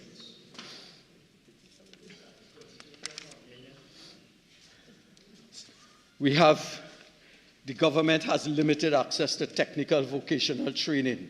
They need to optimize curriculum development to reflect. And may I also say, when we had the program of Watch Your Pennies Grow, that was to ensure that we have people who understood finance. When I hear somebody from finance, I call no names, say that we borrow money to refinance. My father always tells me a borrower is a beggar. Never borrow. In fact, they just call me Prack because I don't borrow. I don't borrow. So when I hear a government policy premised on borrowing, and the borrowing is not to invest, the borrowing is to pay off past debt, then that tells me you close all banks. You do not understand the concept. Hold it. You do not understand the... Hold on. Again. NAPRIMA is the only member that is recognized at this time. Anyone will have the opportunity to enter the debate, and anyone want to make an objection, we have a standing order. Right? It's simple. So let's don't get the crosstalk. And again, address the chair. It's clear that some people didn't benefit address from the chair. junior cooperative education. Address the chair. Watch your pennies grow. So when it's not watch your penny borrow. You borrow. In fact, I had a partner, he was a fireman, and he joined 12 credit union. He borrowed from this one, and he borrowed from that one to pay this one. And he borrowed from that one to pay this one. And he going around the circle borrowing, not knowing there's refinancing costs, etc. Because he didn't understand. He went to the same school as some people in this parliament. I make no apologies. So Mr. Speaker. Well, I'll go. You have 2 minutes, member. Yes. So when they cannot understand serious global things, they ridicule it. Some people say it's cash. Mr. Deputy Speaker, standing order 48-1, did he buy his house cash? And his car cash? Thank you. Proceed. I didn't buy it cash, but I paid off it in 5 years. Paid off for it in 5 years. And you know why? Because I watched my pennies grow. I didn't borrow. So we have no programs to deal with at-risk youth. And while serious people put forward serious solutions, we have people on that side who do not understand, incapable of understanding, who I'll tell you the problem with many of them, they get model answers and they pass an exam. They cram the teacher right out here if they get that question, answer that. So they cram model answers. So when they come here and they're talking about borrowing as a serious financial policy option in a country like Trinidad, where just on the brink, the IMF has warned us that they move us from what's stable, they move us from positive Speaker, to stable. standing order 48-1, please. And could it the money to pay out for the house and 5 installments? Okay. Thank you. Again, member, yes, let's stick within the education system. And yeah. Do our young men know the gangster life can lead to death? Do we have enough opportunities for at-risk youth? Can we introduce conflict resolution life skill classes in all our schools? What about anger management, coping mechanisms, and mediation? If the answer is no, and we do not fix these problems, we will be looking at more gangs, more fatherless children, more mentally challenged parliamentarians, more school fights. Member, I would like you to just withdraw the second to last. I withdraw. Let's withdraw the second. I withdraw. All right, and your time has elapsed. Thank you. Who do I recognize? Okay, member for Tobago West. Thank you, Mr. Deputy Speaker. Mr. Deputy Speaker, I really wasn't planning to join the debate today, but with all this excitement, I must. Mr. Deputy Speaker, I decided to join when I heard the member for St. Augustine speak glowingly about early childhood education being made free by member for Siparia. And Mr. Deputy Speaker, I listened to her try to rewrite history, as the opposite side usually does. And I am very shocked, perturbed if I may. Mr. Deputy Speaker, first let me thank you for the opportunity to join the debate, and I want to address that matter. And I want to clearly say, Mr. Deputy Speaker, that is untrue. Mr. Deputy Speaker, this country has been on a mission as it relates to free education from inception, and that is from the days of our founding father, Dr. Eric Eustace Williams, and the policy of the People's National Movement. Today we speak about the education system in Trinidad and Tobago and incorporating TechVoc studies and so on as if it was something new. From our draft educational policy of 1968, Dr. Eric Williams had already made policy, and the cabinet had already approved the draft educational development plan that spoke towards developing Trinidad and Tobago through education and utilizing a curriculum that suits the modern economy, looking at academics, incorporating TechVoc and so on, as early as 1968, Mr. Deputy Speaker. I want to go back to the member for St. Augustine, Mr. Deputy Speaker, because they tried to rewrite history. And that would remind me of the times when they were putting member for Superior faced on the children's textbooks and secondary and copybook, Mr. Deputy Speaker, and changing the pictures in the textbooks, Mr. Deputy Speaker. When you turned to Shouter Baptist Day, it was picture of then Prime Minister, member for Superior. That is what we experienced here in Trinidad and Tobago alongside textbook fraud and corruption. So they come here today speaking glowingly. Mr. Deputy Speaker, I rise on Standing Order 48.6. All right, member, one of the adjectives you use, probably let's withdraw and reuse, please. Mr. Deputy Speaker, I'm saying when they had the chance, I should say when the UNC had the chance. Remember, there's a word that you use. I would like you to withdraw. I would prefer not to think it in the last line that you made. There's the first one of the two words. Let's withdraw, and then I know you can use something better than that. Mr. Deputy Speaker, let me withdraw and let me restate. Mr. Deputy Speaker, I want to speak to two things first before I get into my contribution. That matter as it relates to early childhood education of member Superior being the person to make it free in Trinidad and Tobago. That is not true. Mr. Deputy Speaker, as early as the 1960s, Mr. Deputy Speaker, the People's National Movement government had started doing work as it relates to providing early childhood education, Mr. Deputy Speaker, and they did so by first piloting 2 model nursery schools, one in San Fernando and one in La Pastora. I'm talking about the 1960s, Mr. Deputy Speaker.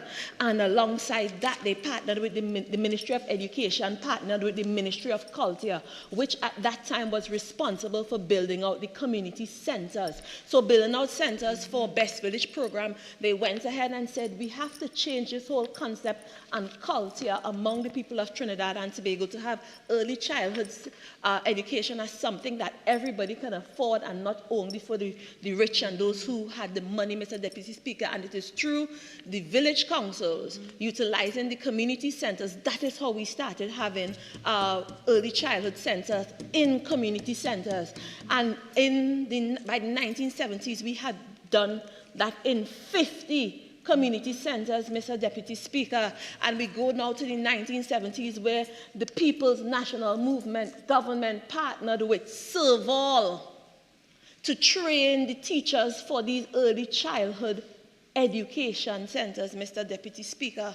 So to come here in 2024 to tell the people who you think don't know the history that the member for Superior gave us free early childhood education, Mr. Deputy Speaker, what a shame. Mr. Deputy Speaker, in around 2009, we were speaking about roughly 170 at least 170 government assisted, because it was not only about setting up the early childhood school centers in community centers, it was also buying over or funding the ones that were already private, in order so that people in rural communities would have access to early childhood education, Mr. Deputy Speaker. So it was deliberate P&M policy geared towards changing the lives of people in Trinidad and Tobago and giving everybody a chance through education.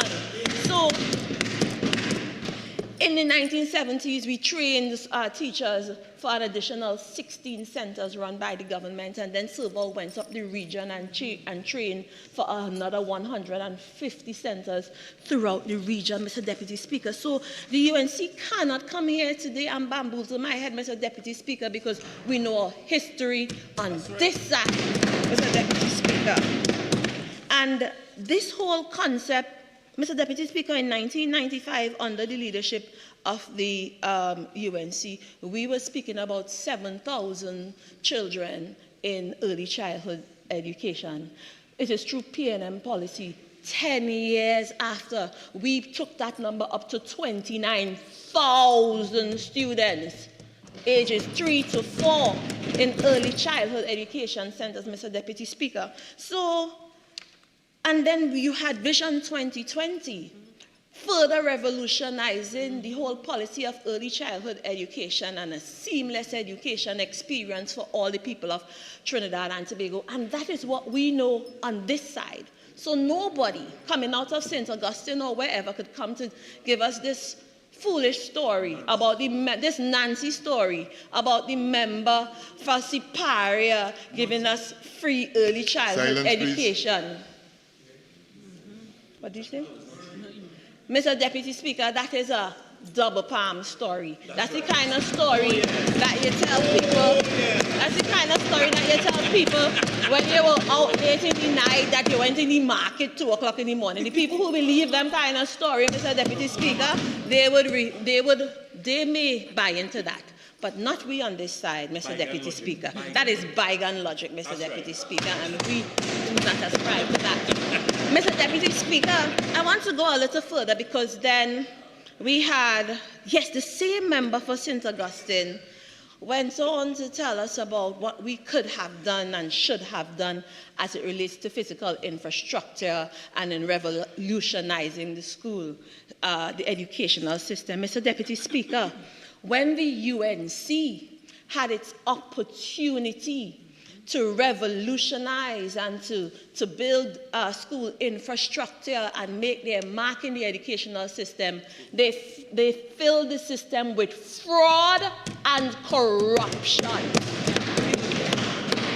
Mr. Deputy Speaker, that's what the UNC did. I rise on Standing Order 48.6, please. Yeah. Again, one second, member. Again. Member for Tobago West, it's the second time with regards to that word. I needed to withdraw it, and I know you can say it better than that. Mr. Deputy Speaker, I would not comment on your ruling. I'm not supposed to. Mr. Deputy Speaker, they loaded the system with fraud. Yeah, I could say fraud in here. And untoward UNC malfeasance.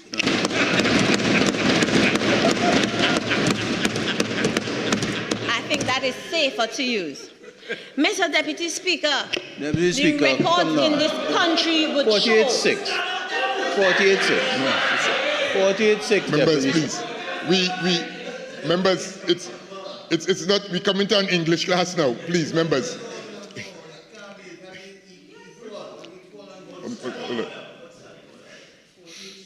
Yes, sir.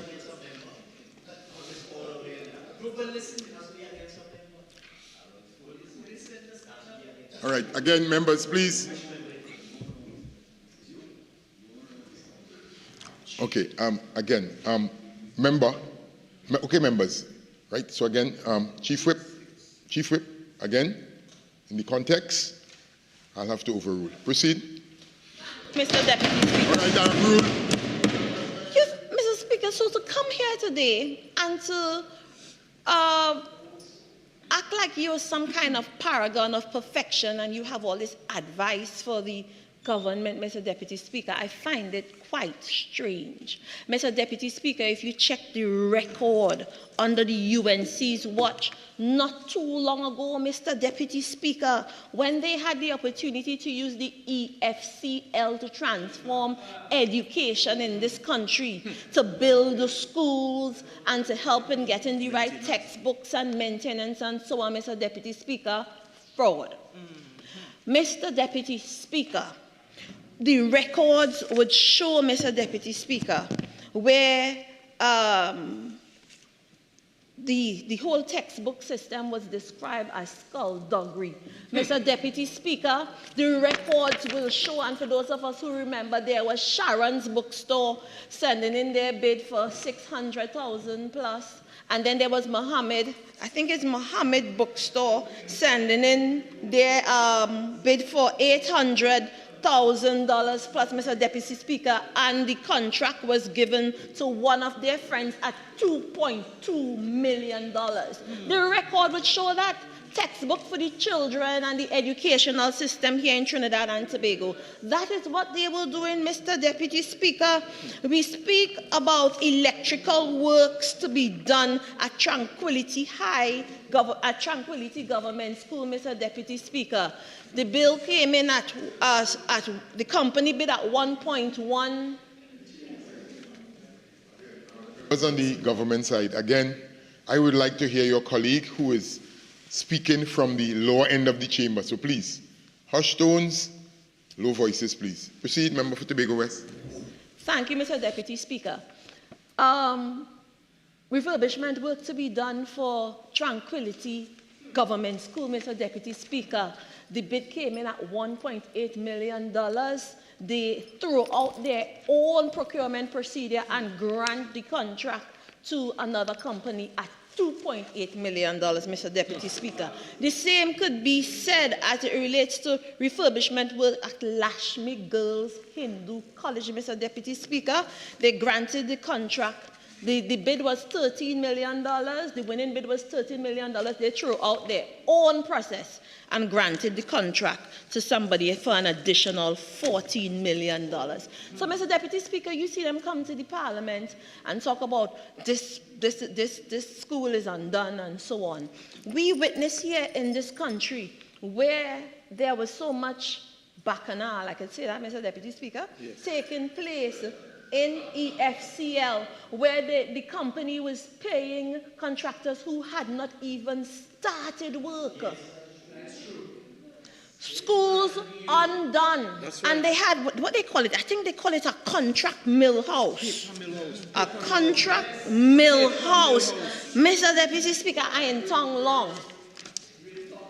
I ain't tongue long, Mr. Deputy Speaker. Yeah. Mr. Speaker, I'm young, or relatively young, but I ain't tongue long. Mr. Deputy Speaker, they called it a mill house, a contract mill house. And there was a secret room in EFCL headquarters. And there were workers in there now creating backdated tender documents and backdated contracts and paying monies to people who had not even started to do their work. And when the Ministry of Education under our watch, when the Ministry of Education had approved payments for contracts for work where the work was done, they were withholding those checks and issuing checks to people who had not completed the jobs and had not even started the project, Mr. So to come here to tell us about, and they like to stand up and argue about, this school is not done in my area, you was there and you ain't do it. And you spent the money too because it was over $800 million owed to contractors, some of them for work not done and not even started. And that is what the education system got under the UNC. That is what we witnessed, and that is what the records will show, Mr. Deputy Speaker. So, Mr. Deputy Speaker, I then listened to the Member of Parliament for Naparima. Mr. Deputy Speaker, this member of parliament has been missing and in action for however long. Mr. Deputy Speaker, in April, he was busy telling us that his leader was too old and unfit for parliament. And then, Mr. Deputy Speaker, then he spoke out against her, saying that she's not fit for the position. Then he went into hiding and he was not here. He shows up here today speaking like he was stuck in a time warp. That's right. Remember again, proper titles, just in case. I know at times we may have to, bend, but again, please. Burima, Mr. Deputy Speaker. He showed up here, the member showed up here today, now awoken from his slumber, trying to get back his place, trying to get back cozy with the member for Siparia, to tell us these Nancy story, Mr. Deputy Speaker, to tell us about what happened under the colonial days and life was so good. Imagine that, Mr. Deputy Speaker. He's trying to get us to fall in love with Trinidad and Tobago under colonialism, Mr. Deputy Speaker. Yes. Can you imagine that? After all we have fought and worked and been through to have a free, independent Trinidad and Tobago. That's what forged from the love of liberty in the fires of hope and prayer means, Mr. Deputy Speaker. Yes? With boundless faith in our destiny, we are here today living the dreams of our ancestors, Mr. Deputy Speaker. And he's here trying to get me to fall in love with what school looked like for him 71 years ago. And Mr. Deputy Speaker, he clearly is not in contact with his children, grandchildren, or his constituents, because he will know that the school feeding program today offers over 130,000 meals per day. We serve over 54,000 breakfast meals every morning. And we serve over 79,000 lunches each and every single day in this country. And it is not junk food, Mr. Deputy Speaker. Mr. Deputy Speaker, it's proper thing, as the member for Tobago he said. Mr. Deputy Speaker, we partner with NAMDEVCO and the Ministry of Agriculture towards making sure that the nutritional requirements are met for these children, Mr. Deputy Speaker. It was this PNM government that issued a ban to have sugary beverages stop being sold and offered to the school children, Mr. Deputy Speaker. So all of that is alive and well. Mr. Deputy Speaker, the goodly member spoke about junior cooperatives. Where has he been?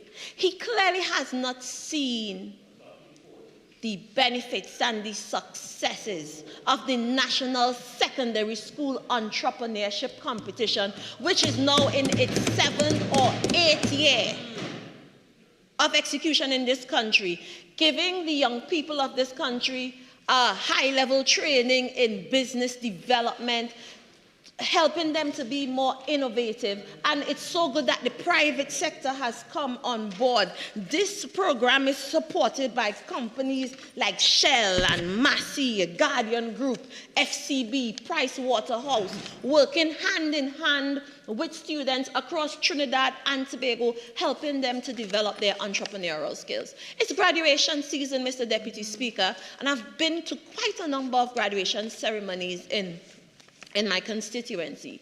And I think there's one song that continues to sing all the way through. It's the older folks telling the youngsters, what you have today, we didn't have. Make sure and take advantage of this opportunity, of these opportunities. I went to Compre graduation to Signal Hill Secondary, my alma mater, that 5-star institution on the hill. I went to that graduation this week on Monday, Mr. Deputy Speaker, and the theme was Carpe Momentum, telling the students to seize the moment. And I saw children graduating with different prizes and awards in tech VOC, Mr. Deputy Speaker. That wasn't so in my days when I graduated in 1998, Mr. Deputy Speaker. You had children involved in dance and sports and so on. So, Mr. Deputy Speaker, we are not where we used to be. We are not that place that the member for Naparima, who clearly has not walked his constituency or interacted with his constituents in a long while, because he will know that these programs do exist. We are still serving the school feeding program. 4-H clubs are still in existence, and junior cooperative is now being done through the National Secondary School Entrepreneurship Competition. Alongside that, schools work hand in hand with Junior Chamber International. They don't call it junior cooperatives anymore. So, Mr. Deputy Speaker, I like to always say that I'm pleased, I'm privileged to be born in Trinidad and Tobago, where this country was built on education. And through the years, there has been that deliberate and elaborate focus on making education the central part of our development, providing to each and every person that opportunity to chart your own course and to go your own direction and to be who you want to be. Just because your mother is a CPEP worker doesn't mean you can't be a pilot. How beautiful it is, Mr. Deputy Speaker. There are those who may be used to a caste system that if you're born a rat, you die a rat, but not here. Mr. Deputy Speaker. Mr. Deputy Speaker, in this country, you can become just about any and everything, and that is so based on the policy, the hard work, the vision, and putting policy in action by the People's National Movement, Mr. Deputy Speaker. The future of our children still is in their book bags. The passport out of poverty still is education. We can safely say so in Trinidad and Tobago, Mr. Deputy Speaker. Children get up, go to school. Most of them have free transportation going to school. Most of them have, well, they have the free school feeding program. Bless you, Mr. Deputy Speaker. Mr. Deputy Speaker, textbooks and so on, all that being provided by the government, Mr. Deputy Speaker. And as much as they talk about laptops, Mr. Deputy Speaker, this government has distributed more laptops, have provided more laptops to a student than them. To vulnerable students, the children who need it most, Mr. Deputy Speaker. So for them to come here and talk about this government did not give one child laptop. Untrue, Mr. Deputy Speaker. Untrue. And they think by telling the same untruth over and over and over again, it becomes true. That is UNC policy. They come in here, their arguments all over the place.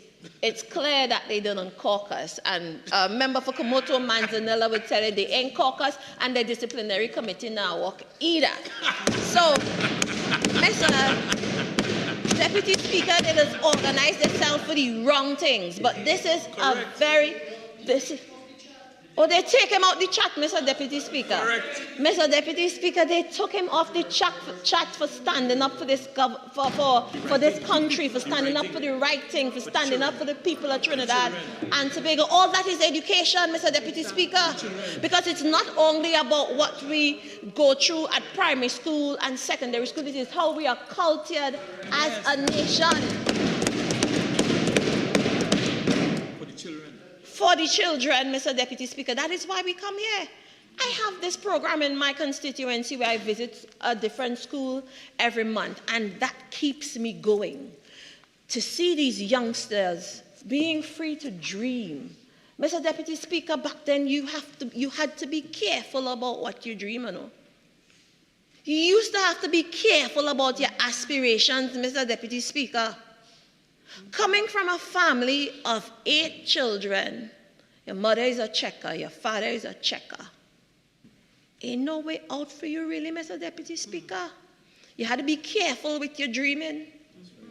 You better not dream to be no doctor because nobody's sending you, have the money to send you to college at that time. I graduated from high school in 1998, Mr. Deputy Speaker.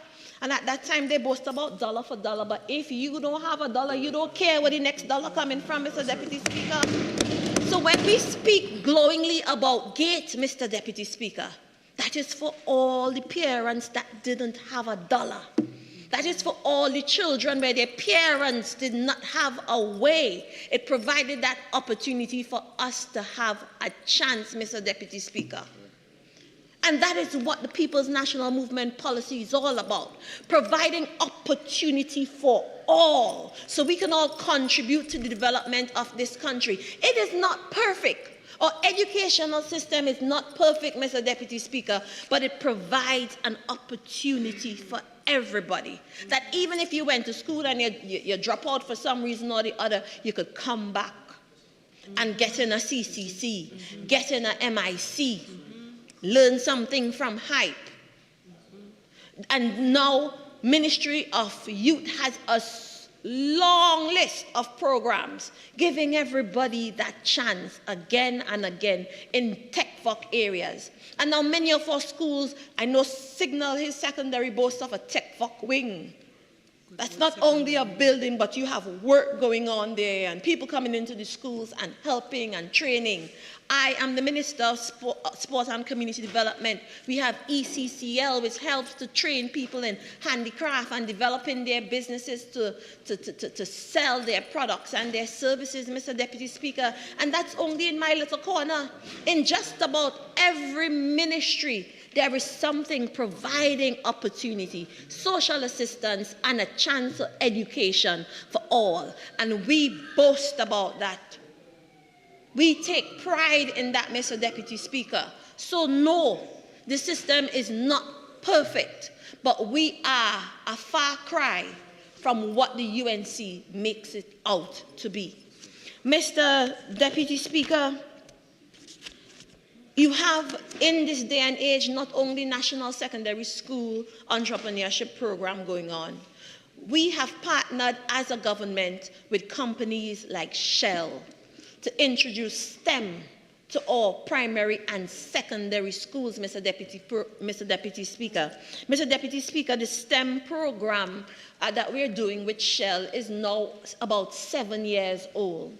There are 2 STEM centers, one in San Fernando and one in Port of Spain. And to get to the rural areas, the Ministry of Education through Neilhurst is operating the STEM bus, taking the program through the STEM buses throughout Trinidad and Tobago, Mr. Deputy Speaker. You now have all school children benefiting from the Sci-Techno Fest, charging them, challenging them to be innovative, challenging them to think critically outside the box. We don't have that in our days, Mr. Deputy Speaker. And it takes a government that is not stuck in 1971, I remember for Naparima, to forge these alliances and these partnerships with Shell, Massey, Guardian Group, and so on, to make better opportunities for our people, Mr. Deputy Speaker. And we're speaking here about so many different programs which have been introduced to the educational system. Honourable Member, at this time, it will be good to remind you that you have just about 2 minutes of your initial speaking time. You have an additional 15. You care to avail yourself? Yes, please. Right. Thank you, Move on. Proceed. Mr. Speaker. Mr. Deputy Speaker, in the Ministry of Sport and Community Development, we have the I Choose Sport program. And this is looking at education from a different perspective. We come from a time and space where parents and old school teachers used to believe that academics and athletics cannot go hand in hand. So you had to choose. And our education system didn't allow children to actively participate in sport. Mr. Deputy Speaker, you would hear stories from children about teachers checking their armpits when they come in after recess. Teachers taking a piece of chalk and marking this on your forehead to make sure that you don't sweat when you go outside. That culture has to change and has changed in some areas. There are still some schools where they are placing all the focus on academics, but I think that the culture is changing slowly. And we have programs like the I Choose Sport program, which is not only about introducing new sporting disciplines to our schools. We've done 50 schools in our first cycle of the project, and we now are moving through communities during the July-August period. September comes again, we're back out in the schools. This government is partnering with the government, the Ministry of Sport in Jamaica, to provide training for physical education teachers and provide training to coaches and administrators to have a robust sport in school program and to provide assistance where it is needed. It has to start somewhere. It's a late start. There were many jump starts in the past, Mr. Deputy Speaker, but it is happening now for us, and our children are taking advantage of it. And that is courtesy the People's National Movement government, Mr. Deputy Speaker. They don't like us to say it, you know. They're not only anti-development, you know, they're anti-P&M development particularly, and that's a shame, Mr. Deputy Speaker. Mr. Deputy Speaker, Ministry of Youth has the 40 Under 40 program, where they expose our youngsters to people who have excelled in the area of tech work, Mr. Deputy Speaker. When I say we are blessed, I know I am blessed to come from this space. When I graduated from high school, Mr. Deputy Speaker, there was no gate. I took the SAT and went out to the US, but I found myself back in the Caribbean at UWI to do my master's degree and met hundreds of students who were experiencing GATE for the first time, Mr. Deputy Speaker, providing opportunity for poor people, children. So you would hear Mr. Member for Naparima come here and talk about only people who in 1% have access to quality education. Poppycock, Mr. Deputy Speaker. Mr. Deputy Speaker, and half of them over there use the same gate to get their education, Mr. Deputy Speaker. Many of them use the same gate to get their education, and their children are using gate. Also, Mr. Deputy Speaker, and now they want to wash them out on gate, Mr. Deputy Speaker. Mr. Deputy Speaker, as a member of this parliament, I remember going on a trip with other parliamentarians, and I heard a person who was not from the bench that I'm on, Mr. Deputy Speaker. That person said, you know, gate ruined the thing for all of us. Because back then, it took people from a certain ilk to make it to be a lawyer or a doctor. Now you have people come in the profession that can't even eat with a knife and fork properly. Mr. Deputy Speaker, and it made me cringe. Mr. Deputy Speaker, we're going to get that education, we're going to get in those professions, and then we're going to learn to eat with a knife and fork. That's all right. It doesn't matter the sequence, Mr. Deputy Speaker, but it puts us on the same playing field. And I want the people of Trinidad and Tobago to recognize and understand what the People's National Movement, what the government is doing for you.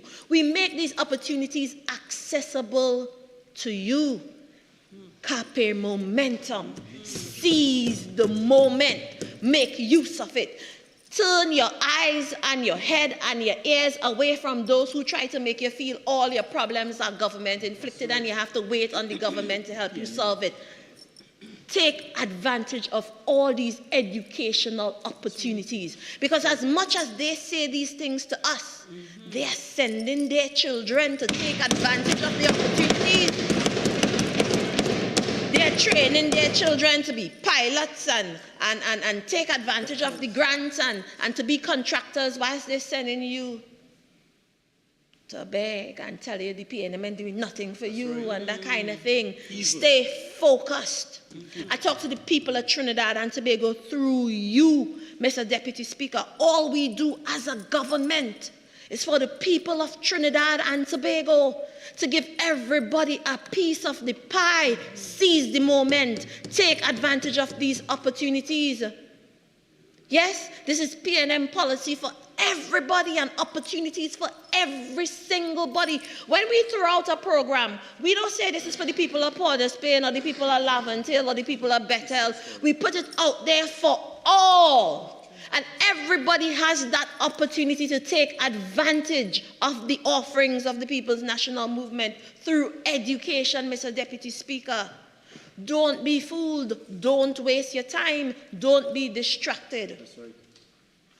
What we put out there is for everyone. Business grants, educational, business education, second and third opportunity through the different programs and so on. Use your head. Use your head and do what only you can do for you. Mr. Deputy Speaker, I stand once again and I want to commend the Minister of Education because she has been doing an awesome job. Mr. Deputy Speaker, coming out of COVID, Minister of Education recognized, member for St. Anne's, recognized that there was a learning gap and created a remedial studies policy to give the students coming out of Standard 5 that opportunity to catch up in the July-August period. It was a pilot project at first, Mr. Deputy Speaker. Now we boast of the vacation revision program, giving those youngsters, not only in Standard 5, but throughout the system, the opportunity to catch up. That wasn't there before, Mr. Deputy Speaker. When they had the chance to lead, they did not do any of that. Mr. Deputy Speaker, they gave us live sport. I remember them firing about 530-something teacher assistants, Mr. Deputy Speaker, and that's their contribution to education. Color me orange. Bring down Shaquille O'Neal here to lift up the member from Siparia. On a basketball court, Mr. Deputy Speaker, and we're supposed to be excited about that.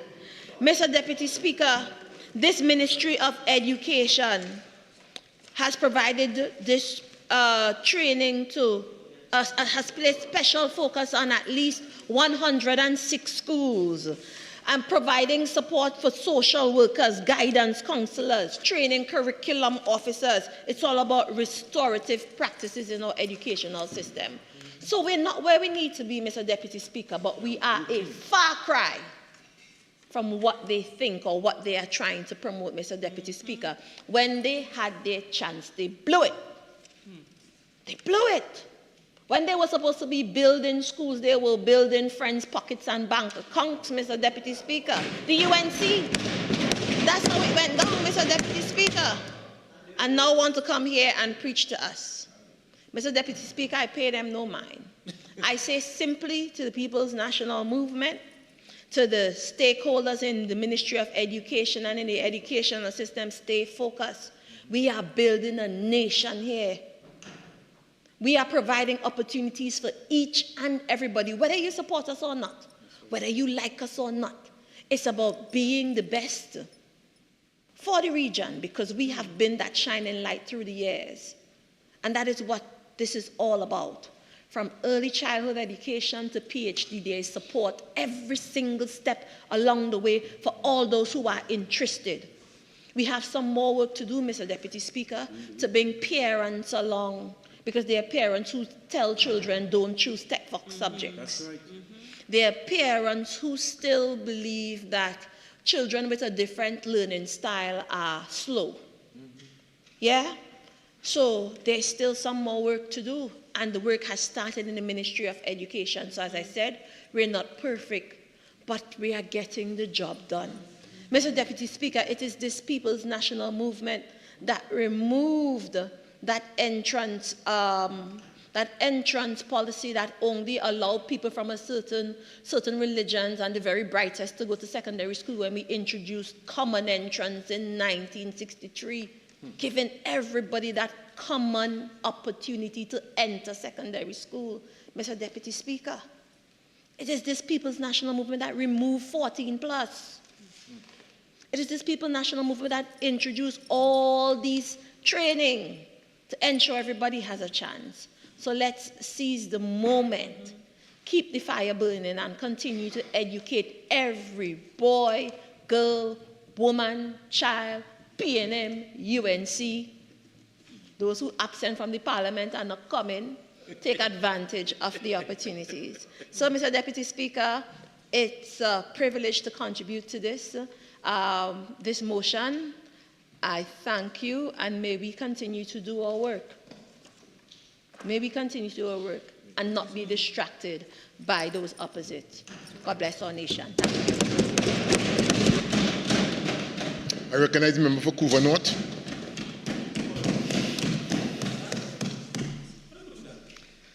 Thank you.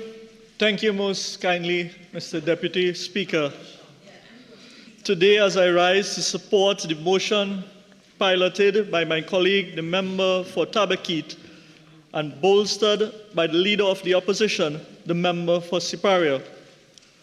However, before I go into the substance of my presentation, Mr. Deputy Speaker, I want to take a moment to respond to some of the statements, misleading statements, made by the member for Tobago West. You see, Mr. Deputy Speaker, for one moment when I was listening to her, I was wondering if she was speaking to a country where no one lives there. I was really wondering if she was speaking to a country where nobody lives there. Because the citizens of Trinidad and Tobago, and I should say the citizens of Tobago, know specifically, do not listen to anything that is being said by Tobago West. And that is why they got a sound whipping in the THA election, 14-1. And they recognize that people, in fact, live there. You know, when I was listening to the member...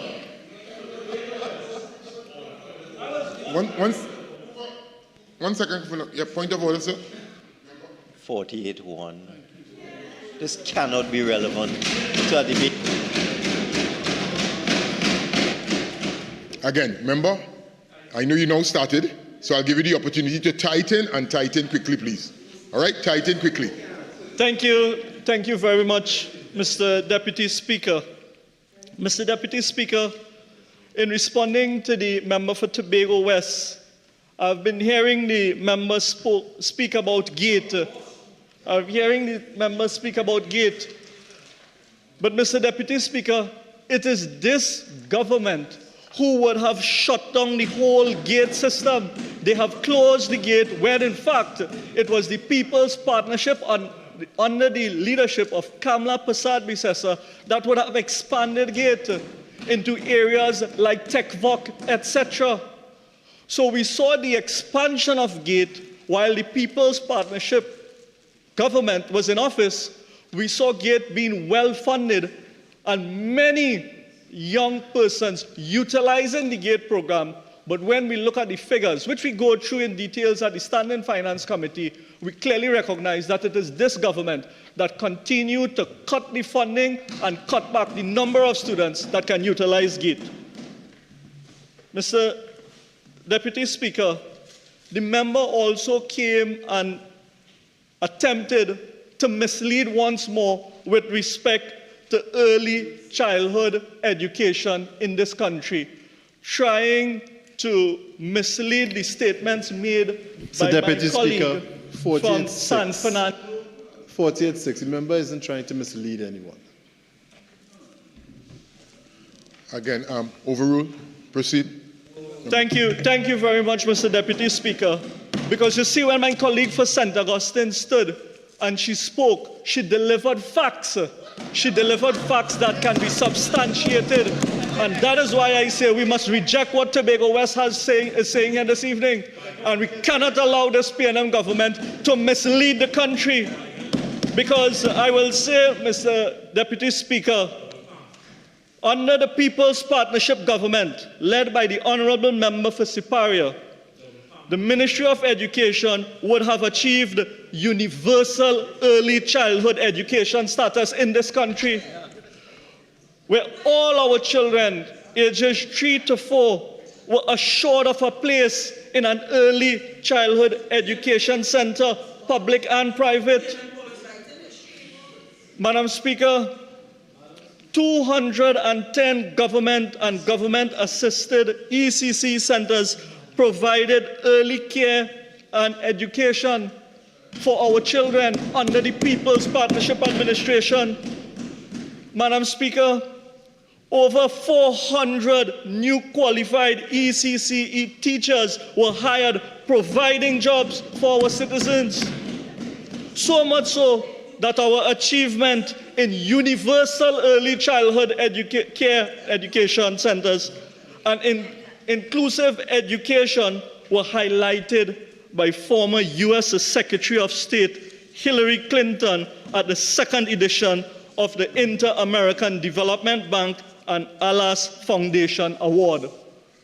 So, Madam Speaker, I present the facts that is in the public domain, and I tell the citizens who are listening to us, do not accept the misleading information being propagated by the member for Tobago West.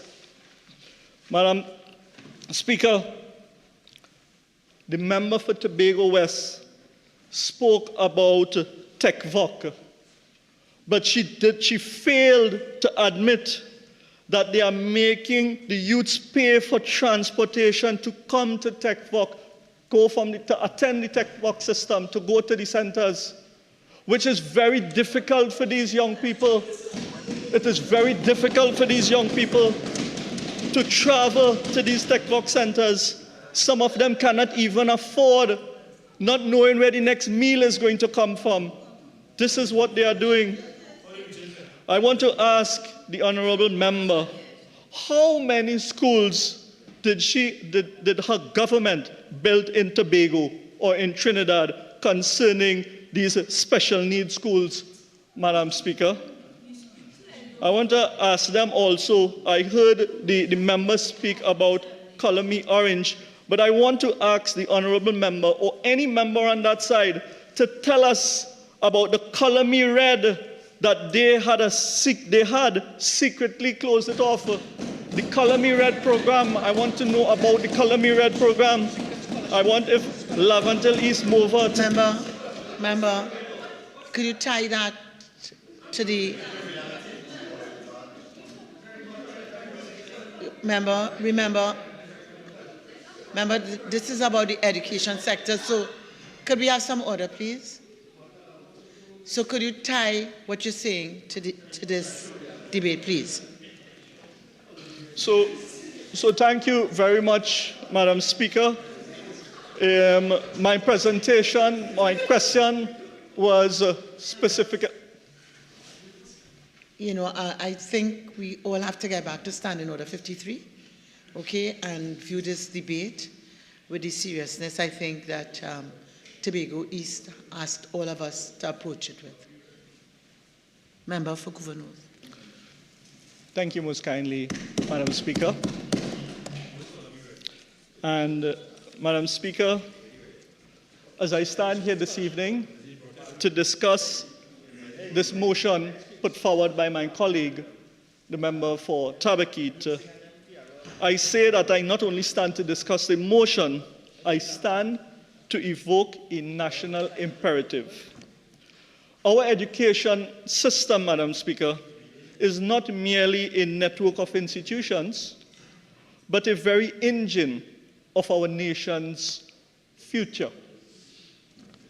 The quality of education today directly dictates the economic, social, cultural fabric of tomorrow's society, of what Trinidad and Tobago is going to be tomorrow. Madam Speaker, can we honestly say that our education system is propelling us forward as a nation? In recent years, despite significant increases in the budgetary allocation to education, have we truly been commensurated? Have we seen Madam a Speaker, commensurate... Standing Order 4410, please. Okay, so I too have observed that the member is quite tight to his notes, but I expect as he gets into the gear of his debate, he'll be able to separate himself from those notes. Thank you most kindly, Madam Speaker. And Madam Speaker, asking these questions today, especially when others would have expressed their congratulations to our SCA students, and we would have heard the figures, the numbers being put out of the number of students receiving above a 50, I want to share with you, Madam Speaker, some hard facts data. And this information is the number and percentage of candidates scoring 50% and above in the SEA during the period from 2010 to 2024. In 2010, Madam Speaker, we met a system where 67.5% received above 50%. In 2011, that figure increased to 70%. In 2012, under the leadership of Kamala Prasad-Bissessar, the figure continued to climb to 71.2%. It's becoming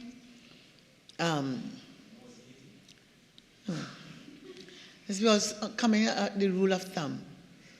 It may sound very nice to mention the name of the leader of the opposition. Our standing orders dictate that we either mention by portfolio or constituency. Okay, so I'm correcting it now for the last time because it seems that it's becoming quite fashionable. Guided accordingly, Madam Speaker, thank you for your guidance. And I will go to 2015. In 2015, under the leadership of the Honorable Member for Siparia, we had 91% scoring over 50% in the SEA. However, from 2015, we have seen this figure fall from 91% down to 57%. Leader of the House. Thank you very kindly. Madam Speaker, I beg to move that this House do now adjourn to Monday, the 1st day of July 2024 at 1:30 p.m. Madam Speaker, at that time we will do the bail bill. Honourable members, the question is that this House do now adjourn to Monday, the 1st day of July 2024 at 1:30 p.m. All in favour say aye. Any against? I think the ayes have it. This House now stands adjourned to Monday, the 1st day of July 2024 at 1:30 p.m.